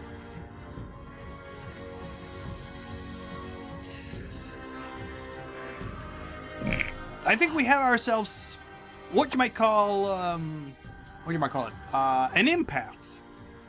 Do you have any contractual obligations to the military caravels approaching the island? Yes, we're escorting them too, sort of. But, or would have, we were when we were leaving Trachoria, just not particularly now. Well, so it seems like you're actually unable to fill that part of the contract. I mean, once they're here, they're here. You won't have escorted them. Once they arrive, are you done escorting them? Not really. I mean, we're gonna do what we can to do some damage to the Restless. That is part of the contract. We'll stay here for a week or two, and then we'll sail back. That is the plan. Could you take those two? I'm sorry, you said 2 or 3 caravels still coming? No. It's a single carack. You see. Single carack. Yeah. Remind me, carack is the enormous thing. No, it's not the enormous thing, but it's the step up from a caravel. Gotcha. It's basically a warship. Gotcha. Trachorian Navy. Could you, no. Could you pirate this warship? If you wanted to, for some reason. My crew up against a contingent of some 200 Trachorian soldiers? I really wouldn't want to do that. They have a heavier ship than we do. They have heavier weapons. And, no. I would prefer to pirate one of the Mogger ships. If I was free to do so, according to my contract. Hypothetically. Hypothetically. Yeah, okay, cool. So we have a problem with that military ship aside from this pirate guy. Well, I mean, it sounds like you've escorted the Mogger ships here just fine. Would you consider that part of your contract complete? That part is completed. It is. Okay, cool. So how about, you let us take care of the whole Mogger situation. All right. And, you guys just hang here for that, military Karak. And by the time that thing gets here, we'll be gone. You won't actually need to worry about anything. All right, we have an accord. Delightful. Oh, how many men do you have? We have about 80 or so, yeah. I mean, Okay. we have, in terms of people that could fight, that's about 80. Yeah. We have 130. There's still not good odds against the 200. Yeah. We're gonna have to, if you want to take that Karak, we're gonna have to sabotage it. I'm talking fishing vessels with hatchets opening up holes in it or some shit. But we don't actually have the weapons to take. I mean, Mikhail, does this town have any siege equipment? No. Okay. I mean, you gotta ask. You gotta. I'm actually gonna be a gentle soul and say maybe the Trachorians have. They did evacuate very early, and they certainly have the skills to build ballistas and such like. But if they have them, it's not gonna be here. It's gonna be on the shores towards the Restless, something like that. Mm-hmm. They have no particular reason to have any siege weapons in Clusta Noba village. The reason they had siege weapons in Arhem was a ballista can probably poke a hole in a dragon. We hope it's our only chance to do anything to that thing. So we'll have some here, but it wasn't, they weren't protecting the town from pirates or whatever. They didn't need to. So, go on. No, that's basically it. You think I can punch a hole in the side of a boat with my hammer?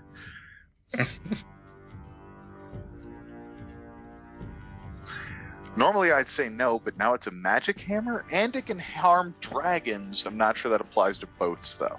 I mean, you have a So point. it's a dragon ship. You have a If it point. were a It is dragon ship, magical. I'd be able to hurt it.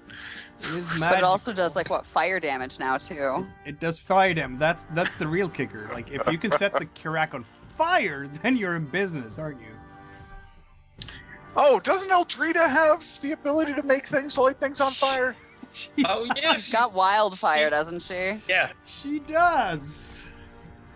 So, okay, I think then, yeah, we let, I have a feeling we have a potion maker who's gonna make some wildfire before this section is over. So you can let the Trachorians start to disembark from their big Karak, right? Once they're on the water in ships, they're real easy for reavers with bows to shoot, right? Yeah. And townsfolk, in theory, with Trachorian bows. And then it's just Operation Fishing Vessels dumping wildfire on them? Does that seem like a thing? That does seem like a thing. Oh my god. Too bad we Eldrida's don't have- gonna make herself some wildfire. It's too bad we don't have a wind wizard or something, right? So we could just sail the wildfire out to the ship from here. But Oh no, wait. We have Parama, and she can make ice flows. She. oh my god, can. can Parama just freeze the ship in place and we can run out there, light fire to it? I can hit it with a hammer once just to say I did, and I've never hit a smacks. See what happens. I've never hit a ship with a hammer before. I don't know what'll happen until I try. All right, yes. Nefria, we need to ask Parama if she thinks she can freeze a boat. Oh boy. Freezing Or- a or at boat least- is a bit or at intense. least get us an ice flow we can walk across out to the boat. That's gonna be so many successes needed on her part. No, all right. I think maybe we just have her create an ice flow and then try to send it with as much force as possible to the ship and see what happens. Or Again, lots of successes needed. Or I could just res a guy and command him to steer the boat out and then explode it. Oh my god! That's Sifanu, true. you're a genius! I mean, That is- a couple of soldiers just got killed, so you can be in armor. Wow. You could yes, do that, you have yes. them row out with a ship with wildfire. They just crash into it. Who cares? Because they're already corpses. Exactly. I'm jubilant. Are so useful. Oh dear. They're a very versatile tool. This is horrifying in so many ways. I think you've seen the birth of a plan, Mikhail. And in the meantime, we'll take those two Maugre caravels. Let's I mean, she's been out chasing for recipe ingredients and everything out in the wilds, I'm sure. She needs to have what? She has stuff to make wildfire, doesn't she? She I brought thought it. she even had some already. Yeah, I made. thought Yeah. she made some. Yeah, she. Let's see now. But I couldn't tell you for sure. I'm not. I also don't know how much wildfire Eldrida thinks she needs to take on a ship. But however much she thinks she needs, that's how much she should have. Double it. I'll roll for her. Clearly. So let's. She's gonna spend a fate die to make some potions. We are the good guys. Yep. Guys, we just took a caravel. I mean, we just took a Karak if this works. All right, I but mean, no. like, So here's the We thing: won't is own it, but and like I also want to like prep the ships and stuff and make sure that we're ready to go. So like I want the soldiers on board. I want like the goods swapped. I want our loot loaded up. well, I mean, really, I want most of the things the Maugres were bringing to sell here to go to the town. Mhm. It's like I don't want to deprive them of goods. I really figure once we get home, either one of us is going to need to engage our parent organizations to make a love connection up here on Clusta Noba. Like, either the mob's gonna need to hook them up with supplies, or some resistance movement's gonna need to hook them up. Someone's gonna need to hook them up with supplies. That's Yeah. all I'm saying. Well, no. So But- like I definitely like I don't want to like loot everything and leave the townsfolk with nothing. But like I wouldn't mind making off with some luxury goods, such as they are for potential resale when we get home. I will roll We'll have two Eldrida's captain's wind quarters. and a fate die, and I'm gonna say that she's gonna have a lab somewhere, right? By this time, you'd hope. She's had all summer to build one. Yep. Even if it's in a cave with stone bowls or whatever, Yep. toots or horn. So that's gonna be 4d6 then altogether. Using Sir not the Artie's best- assistance in It's not finding the the best best equipped stones. lab ever. Let's face it. It's you're on a rock in the middle of the ocean. Not in the middle, on the fringes of the ocean. That was not the best roll I've ever done. I will admit that. Still do. So it's 2 successes, so that's not bad. It's gonna be basically it's gonna be, let's have a look here. 1 dose of the potion with an unintended side effect. The side effect is it burns extra hard. No. It's Like, extra. what else can it do? It's extra smoky. What's an unintended effect of a potion that burns things that doesn't simultaneously stop things from burning? Does it also explode? Nah, it has to be a negative side effect. It Fragile? might be that that water can actually put it out, which is not the normal for the wildfire. So it'll burn heavily, but they can put it out. Maybe?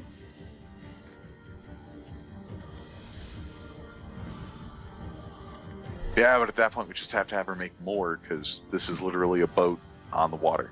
Yeah. This is, like, She can make another one.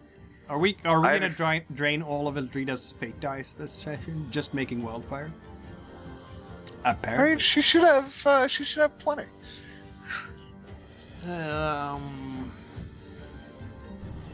She has a few more. I'll roll another one then. I'll give her one of mine. Okay. Lovely. Then I'll roll another 4d6. Let's see how well she will get away with making a. Come on, 6. That was terrible. That was terrible. The potion has no effect at all. Or different than intended. All right, great plan. We're just not making it happen. Yep. You can try once more, I guess. And sure, I'll give her a fate die, and Can I also like tack on a fate die as well for Yep. encouragement? no, she can only spend one at a time. Yeah, Oh. she can only spend one, but that means that you've all given her one each. So we're taking it out of your pools, not hers. So that allows her to roll twice more. Ah! That's the same as the first one. So it's something at least. And go 6s. I couldn't get a single 6 this time. Wow. You have 3 doses of wildfire that That can are all be put out. not terribly impressive. It's weak stuff. We don't know what kind of stock she had on her to start with at this point. No. But She three didn't make it three first time bottles of wildfire will still burn pretty good on a ship if you throw them all at once. It's something, right? It is something. It basically will work like Molotov cocktails rather than actual wildfire. Okay, so what if we send a Roman, like a rower, 2 corpses, a rower, and some kind of archer, and hopefully the archer can launch, tie the bottles of wildfire to an arrow and hopefully launch them a little higher up, maybe onto the deck or something. Arrows are terrible for that sort of thing. You can't really attach No. pots to arrows. Plus it's raining. Well, not necessarily when they well, arrive. not on the day. Yeah, it's true. Let's have Yeah, a look what kind of weather we'll get. More rain. More rain. Yep, it's a rainy week. Shit. The plan's gone to hell real fast. I plan to go to hell real fast. Let's see how many Eldrida. days it actually will be until they arrive. Yeah, your plan is going to hell really fast. All right, so we have wildfire potions that can be put out by the rain. If only I had a wheelbarrow and a Holocaust cloak. Right? Yes. Oh, fuck sticks. Like, I can't earth throw stones large enough to sink a caravel from the land. I'm not that good a wizard. You might need to have to do like a commando raid in the night or something before the Karak arrives and climb it and sabotage like the navigation, destroy the rudder so it gets beached and eaten by the restless. I don't know. Sifanu, can you, with your rune magic, all right, you enhanced my hammer, so I now smash with extra force. Can you enchant like a couple of single-use ballista bolts or something that might go through a crack? Because we have the weapons on these 2 Mauger vessels. Obviously, we can't use the pirates' weapons because the pirates will be completing the rest of their contract by sailing around and shooting at the restless. But, like, I don't know. Do you think you can enchant some torpedoes effectively? I don't Exploding know. bolts. Sure. I don't know. I'm really stretching here. I think that's solid. I think those are resources that we have. They are. Because we do have some weapons. It's just the weapons we have aren't enough. Wouldn't normally be enough to take a Karak. From what I hear tell. That could be the case. Some good old confirmation symbolism. Yep. I'm going to try to carve some sort of exploding runes onto one of the ballista. Yeah. Exploding rune, and then it goes poof, and then the ship sinks, or something. Yes, something like that. Best laid plans. Best laid plans. Or punches a hole in it so it takes on water. Literally any fucking thing here. We just need some kind of edge. Yep. Did you remove a fate die for the one that you gave to Eldrida there, Sifanu, or should I? No, I have not. Okay. I have now done so, just to keep the record. And the chalice now has 15 dice, but it will get another die in a moment because Sifanu will use one for his cargo mission carvings. We'll just keep throwing spaghetti at this problem until one of us manages to have an ability that functions. Something sticks, right? What I push What was that? how do you remove dice? I clicked one too many times. You right click it. Right click? That's adding. Oh.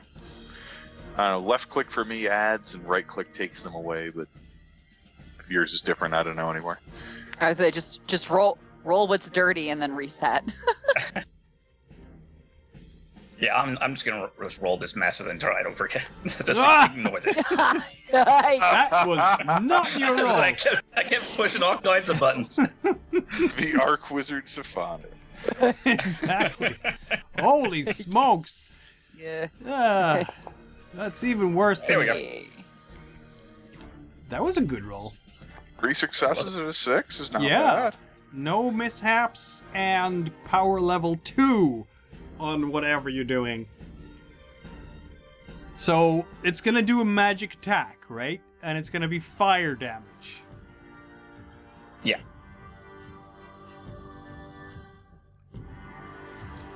All right. Could like punch a hole through the shell and then explode on the inside. I suppose coincidentally, is there any reason Artegue couldn't be helping with this in like a, as Sifanu's minion, an attempt to give him a bonus die? Yeah, sure. Roll another d6. As, I mean, because we have a day or two before they arrive, so we don't have to like rush job this. No, you don't have to. That didn't help at all. I mean, can I donate one to the Sifanu boom? You can donate one to Sifanu, but it's not gonna make a difference for the I can make roll it second. as such. Oh yeah, if you donate a fate die to him, though, you can try to roll on a whole second thing. Yeah, That because is we true. have 2 ships. All right. I will donate one. One has been So donated that way to he can Sifanu. try again on a different ballista. Plus, some, And I'll help again. Doing a 5th Yep. die. Yeah, Help. exactly. Okay. Artegue's like, I've never done cargo mission symbolism so much until I met you, Sifanu. Did you even know it was a thing before you met me? I just thought they were cool tattoos that pissed off my parents, but now I know. Can I get a bonus because I literally just did this? Okay, let's do exactly what I did before.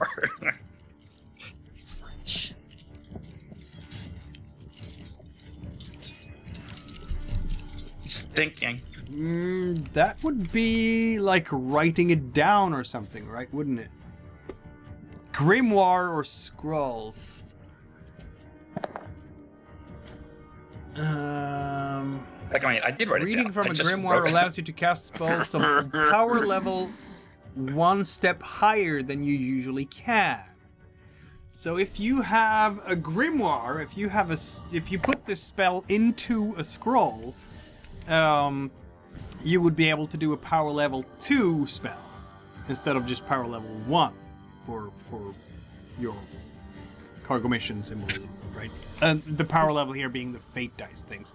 So You still use the same number of fate dice, but it counts as if you had another fate die in the roll automatically, if you have your scroll. So if you have written this down, writing down a spell in a grimoire can be helpful. So yes. I mean, I did write it down. I Yeah, wrote it down right exactly. there. So on the other one. you have written it down in your... You have written it down, you've written this spell down in a grimoire, and then you can use that grimoire to do exactly the same spell again, which does another level of another power level automatically. So it's like a free 6, right? Yeah. It's like a Right, free so- 4, really. Shit. I did it again. Roll it dirty. So you roll your 5d6 again, and we'll see what happens. That is... Yeah, ignore Not the last bad. one. Clicked one too many times. Oh, yeah, that was 66. Oh, that was the 6. Damn it.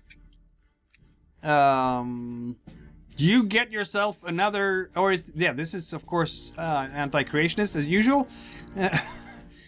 Sifanu's reputation is now a 2. He is known as a notorious, unless you want to cross off an experience. We've done, Yeah. I actually have one for Palamuxian runes specifically. yeah, you've done that one already. But Oh, I have. Yeah. you've also wielded enormous amounts of magic power without exploding. And I still haven't. So you could So, cross yeah. off that one. Yeah, I'll do that, and I'll re-roll those other 4. Yep. Because that's a lot of ones included in that. It's fewer ones, but unfortunately it's exactly the one that you... No, wait. Yeah, it's exactly the one that you don't want to have. So yes, you will retain your reputation as a terrible sorcerer. But you have now 1, 2, 3, 4 successes. Which is a bit scary. Also, no mishap. And since you're using a grimoire, you have power level 3 on this one. Which means that it will do 3 points of damage. Alright. And potentially be an area effect, because, 4 successes. So yes, it's going to be an explosive arrow that causes 3 points of fire damage. On the deck. Boom! And lots of people there, up to lots of, will be scorched. That's going to be terrible for them. So, I mean, we have 2 magical ballista to fire at them now, and we have, Lots of archers. do we have any left, or I'm sorry, Mikhail, how many weapons? I mean, so we have all the weapons on both Mauger ships, whatever they may be, and 1 ballista on each ship, presumably, is now magical. Yeah. And we can still send a rowboat full of, Questionable wildfire. questionable wildfire at them. Sifanu, if you want to raise some dead, I'll donate to you. Yeah, how many dice do I still have a fair amount, don't I? You have, Sifanu now has, you spent 2 doing those, so you have 4 left, yeah. Well, you got one of Yeah, those. You got one of I'll- those from Nefria. Yep. Yeah. Yeah, so I've got 4. Yeah, I'll use my own. Alright. Okay, cool. Of course, as a necromancer, you can spend 2, not just the 1. I'm only going to spend the 1, because I Okay. only need a basic. Yep. And I can help summon the undead. You are going to summon an undead. How are you nicer than the Shagalites again? Oh, right, because you are not, in fact, experimenting on people with Mangala alike while they're still alive. That's a fair Right. point. That's a fair point. I will We haven't accept that. wiped out an This guy was killed in the indigenous skirmish. This wasn't me. Yes. The prior... Yes, exactly. So, every step difficulty is raised the number of undead the necromancer can raise is multiplied by 5. So, what kind of level of undead do you want to have? As I said, the most basic, simple, like something I can control from a The distance. first level undead is completely without intelligence on its own, but follows simple commands and can use weapons and simple tools. So if Row you that say, way. undead, row this boat out there, it can do that. Yeah, I didn't throw the jars. Yep. Yep, and that's all I needed to do. Okay. So yeah. So So that means, I mean, if you succeed with better than you expect, then it might, in fact, get stronger than intended. Yeah, I just got the one success. Yes, you did. Okay. Yeah. You are raising. I only needed simple, and I got a simple. Yeah, exactly. Yeah, that's difficulty 1 for the first level of undead, and yeah, you're raising the soldier that was killed by Sir Artegue, the guy with the hole in his chest, the burned hole in his chest. Yeah, we put a Trachorian breastplate on, so it doesn't look obvious he's well, as obvious. Not that it stands up to close scrutiny. But This you spell can will see last light one through his day, chest. and then the thing will turn to dust. Okay. Cool. By now, it's kind of, yucky and putrid, because it was several weeks ago since you killed this guy. Yeah. Again, if they're close enough to smell him, the whole gig's up. This is true. With all these preparations and everything going on, you know what I propose? I propose we resolve your attack on the Karak next time. We're giving Steph a chance to join us as well with Eldrida. And then you will finally be able to get your ships home, possibly, to Trachoria. I think we'll take one caravel. We can still leave the other one. We start the Marcher Navy off on the right foot. Yeah, because I feel like this requires a bit of extra finagling. You're gonna do that raid. We want to get all the pieces right, and I think that scene might take a while to resolve. Mm-hmm. So I'm thinking we'll adjourn here and get back to that scene in 2 weeks' time. Or will we? I just realized that the difficulty in the fact that if this ship disappears, then the Badak will need to know that it never returned.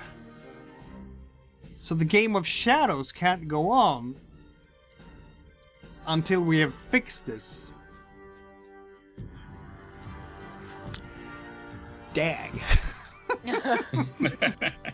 Well, I mean, I'm happy to accept. I tell you what, we win flawlessly, and you can have No! a Not even for that fate. No. Yeah, I suppose. I mean, Okay. it kind of depends on the two of you out in the east, because I imagine Harsamina and I can rock on for another 30 minutes or so, no big deal. But I know it's later in the evening for you two. I mean, It is somewhat later, yes. So that's why I Yeah, said it kind After of up 9 to. I'll get here. Yeah, that's what I'm saying. Well, the boat dock isn't going to know anything's wrong for another 4 weeks still, because the boat still has to come back. This is true.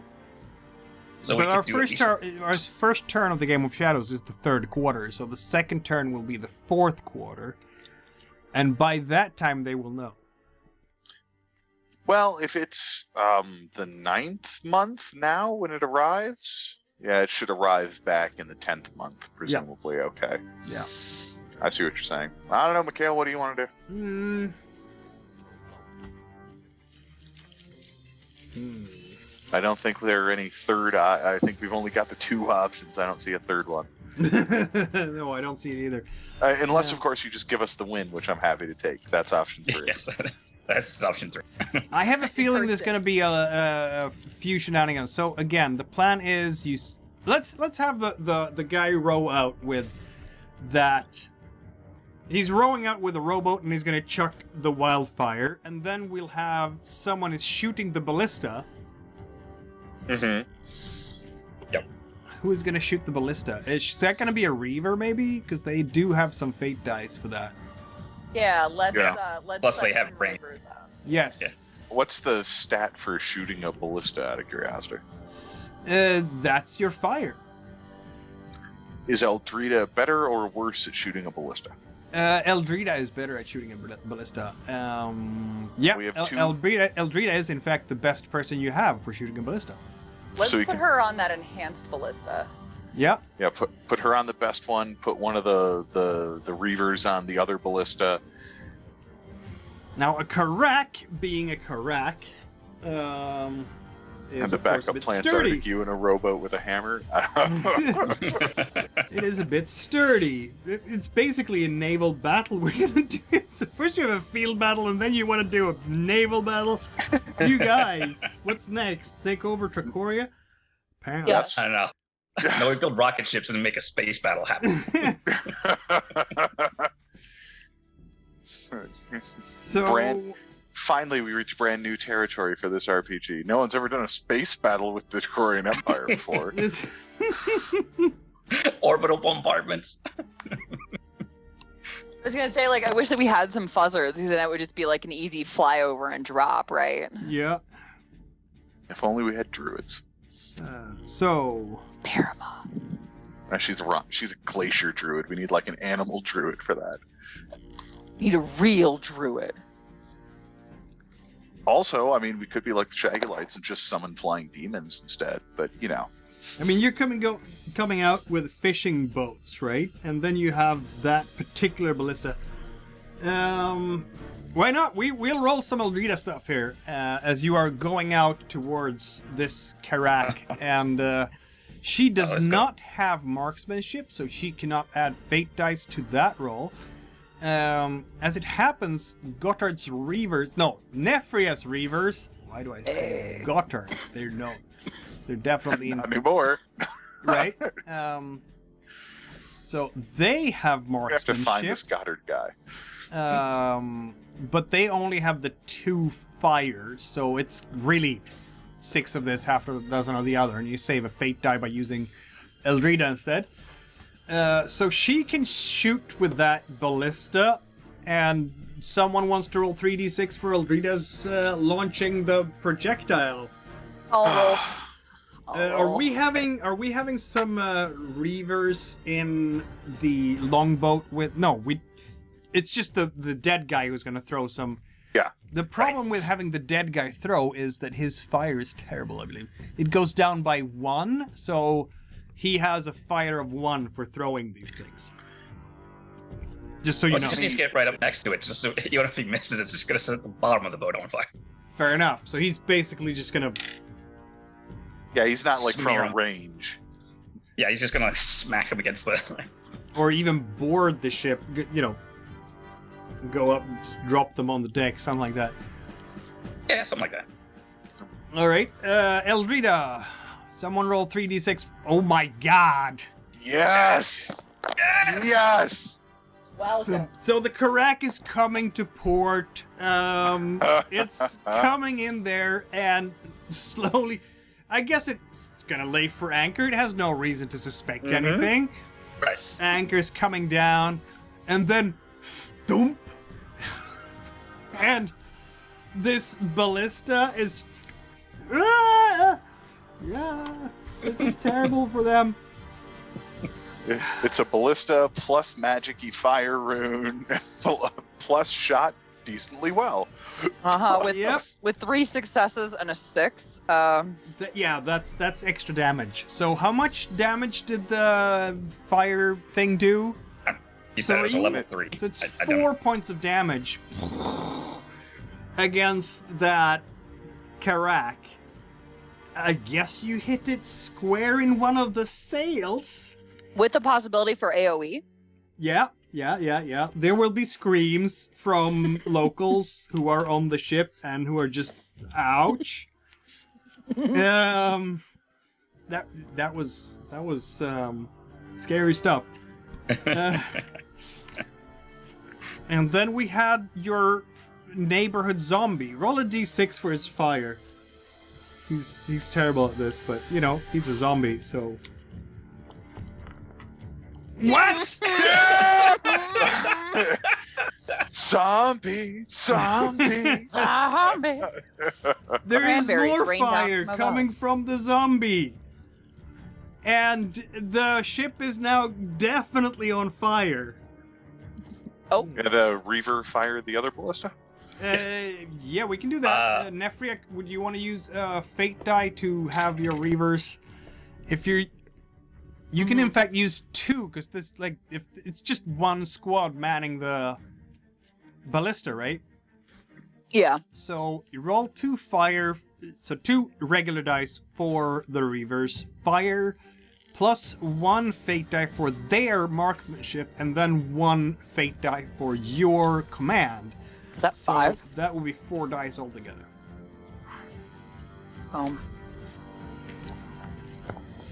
Hey. Ah! There's just 6s everywhere here. She's a fucking machine. Oh my god. I can't buy a 6 to save my life. They're all visiting her. They are just burning on that ship, aren't they? I'm gonna roll for the Trachorian soldiers because they deserve to get a roll of some kind from all these missiles coming in. Of course, they are on a Karak, and this is missile fire. So, and it's still it's gonna be 1d6, isn't it? Yeah. Why do I roll? I roll a 5, but it doesn't matter because you have all sorts of 6s. Yeah. I mean, 4 6s has to settle this somehow. That ambush is just a strong first move. It is. There will be lots of... So, describe the beauty of this, please. Sifanu, Nefria. So I think the first shot went right into the ship and exploded from the inside. Boom! The second shot. If there Second is shot. any Silvolium, they might have Silvolium aboard. You ignite one of the barrels of because you typically carry barrels of Silvolium to protect yourself from sea serpents on ships like this, just in case. And that's basically, napalm in a barrel. Kaboom! Oh, then my little undead friend sets the entire front of the ship on fire with his 3 bottles. But he throws excellently for a zombie. This is terrible. I imagine the zombies smashing the bottles like directly into the side of the ship, and like some of it splatters back on him, so he's slightly on fire as he goes back for the second bottle and smashes it, and then he's a little bit more on fire. Smashes the third, and then he has no more instructions, so he just stands there burning while the ship's in front of him burning. So a ship like this has 6 stone, counted as ship-to-ship combat. And you've just done how much damage? At least just by the 6s you've done 4 points. And then we have the magic for the missiles as well. That's 6. Yeah, it was And the 3 exploding on the, barrel. yeah, 3 on the first one. I've included that. So yeah, it's very much on fire. People are screaming and jumping off the railings into the water on both sides. I don't see how they will recover from this. It's probably gonna sink. Don't get open. Do you want to throw another bottle from your zombie there? Oh yeah. I thought you were doing all 3. No. You rolled this first d6. That's 1 bottle. Oh, roll the others. We gotta do more. Yeah. Hey, zombie. Well, I mean, you managed to throw the wildfire onto the already burning ship, and The third one explodes in his hand. the It's third fine, one he's a kills the zombie, and he's dead now. 2 out of 3 ain't bad. No, it's not. Yeah, that attack will in fact lead to the Karak burning like a very, very brightly burning flame on the oceans. And I think a lot of the Beacon of hope crew for the and oppressed. the soldiers will jump overboard and swim for sure because they're that close, where they will quickly be apprehended by the local militia. Yep. And then put on one of the Mogger ships and turned back, I guess. Yep. You guys having liberated Clusta Noba from the clutches of the Trachorians like this, Nefria, Way to will- go, guys. guys. Good I'm game. proud of us. Real We did accomplishment. good. having We did accomplished this no small feat deed, everybody gets a fate die for doing an extraordinary action. Except Nefria, who gets 3 because this is what she does. And who I Sir am. Artegue, who gets 3 because you also like setting things on fire and freeing people. I created an extremely powerful artifact I used to destroy a ship. I think that counts towards becoming an ultimate mage. Yes, I will agree with that. So 3 for you as well. So there we go. I have handed out 3 to each one now, so that Created leaves 6 in the chalice. powerful artifact. Where did they all go? We have one thing left before I want to adjourn, because we can. And that is basically the journey home. Obviously, you're somehow going to talk someone into taking you home. One of the Mogger ships, I guess. The Karak is gone. It burned. It will sink where it is. It's dealt with. And the pirate will just like, yeah. Because you talked the captain into doing that. So I was going to give him a little blink and a nod, like, that could have been you. He just left to go attack the Restless. He didn't see the rest of this. no, he didn't. He's just, doing his thing and fulfilling his contract. And by the time he comes back, it's like, all right. Yeah, the crack will be underwater by then. He won't notice. They never came. It's gonna jut out of the water. It's big. It's not that deep basin. It's like the mast is jutting out. But even so, it's gonna be a 4-week We'll just- journey, and you Look might at the in fires, fact like, it was always there. encounter pirates on the way back. So let's roll for that. I'm gonna roll 4d100. And we'll see if you encounter pirates sailing home again. You're on the way home, you guys. Thank Christ. Finally, you're coming And we have a home. ship now. And your ship is gonna be there, and I'm gonna play the ocean music instead because that's where we're on now. I don't know. That was some solid adventuring music, though. It was. But now let's see if pirates will accost you on the way. We'll have a wind check, of course, for the navigation. Sifanu, you're navigating now. Let me get on my navigation hat. Hey, Sifanu, have you ever pirated or navigated a pirated Mogger merchant vessel? Can't say that I have, but I'm always up for a new challenge. It's gonna look great on your CV, I tell you. So, yeah. Do you know how to sail? Do you need to have the skipper ability to sail a ship? I wonder. I'm gonna double check this. I imagine we will also have, absconded with some of, Unless, the Mogger navigators. Yeah. Whatever crew that sailed this thing over here, I'm sure we're just gonna hijack them and like, yeah, you're sailing it back, or we'll kill you. I was gonna say if you could definitely press the captain that way. Yeah. Yeah, Okay. absolutely. The captain has been pressed that way. So, navigation check once per week, and I'm gonna roll 3d6 for that. Wind. 4d6. 3d6. Wind my plus navigational charts. That sort of works, I guess. There's some kind of mishap on the way here for the skipper as you return back home. But what kind of mishap, I wonder?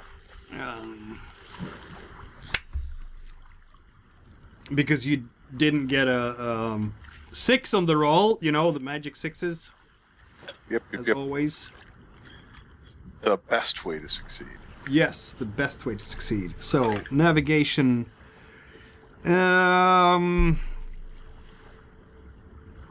gonna say bad weather. Everybody gets a point of exhaustion because of the bad weather. That makes sense. And that first week, will there be pirates?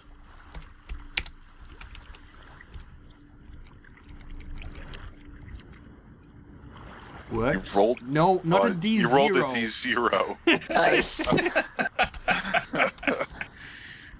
I suppose that's the least random die.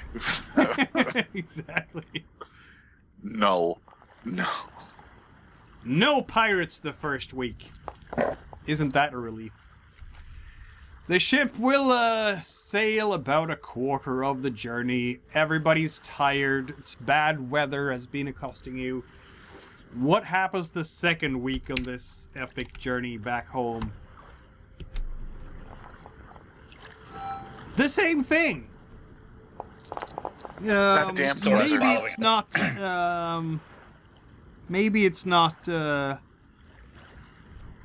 everybody's having another point of exhaustion, I guess. This is a hard journey, clearly.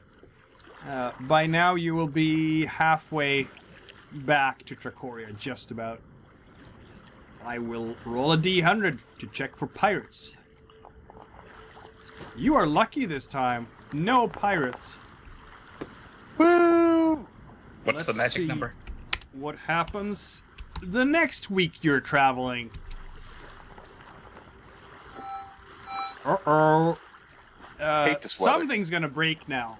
Is it a sail, perhaps?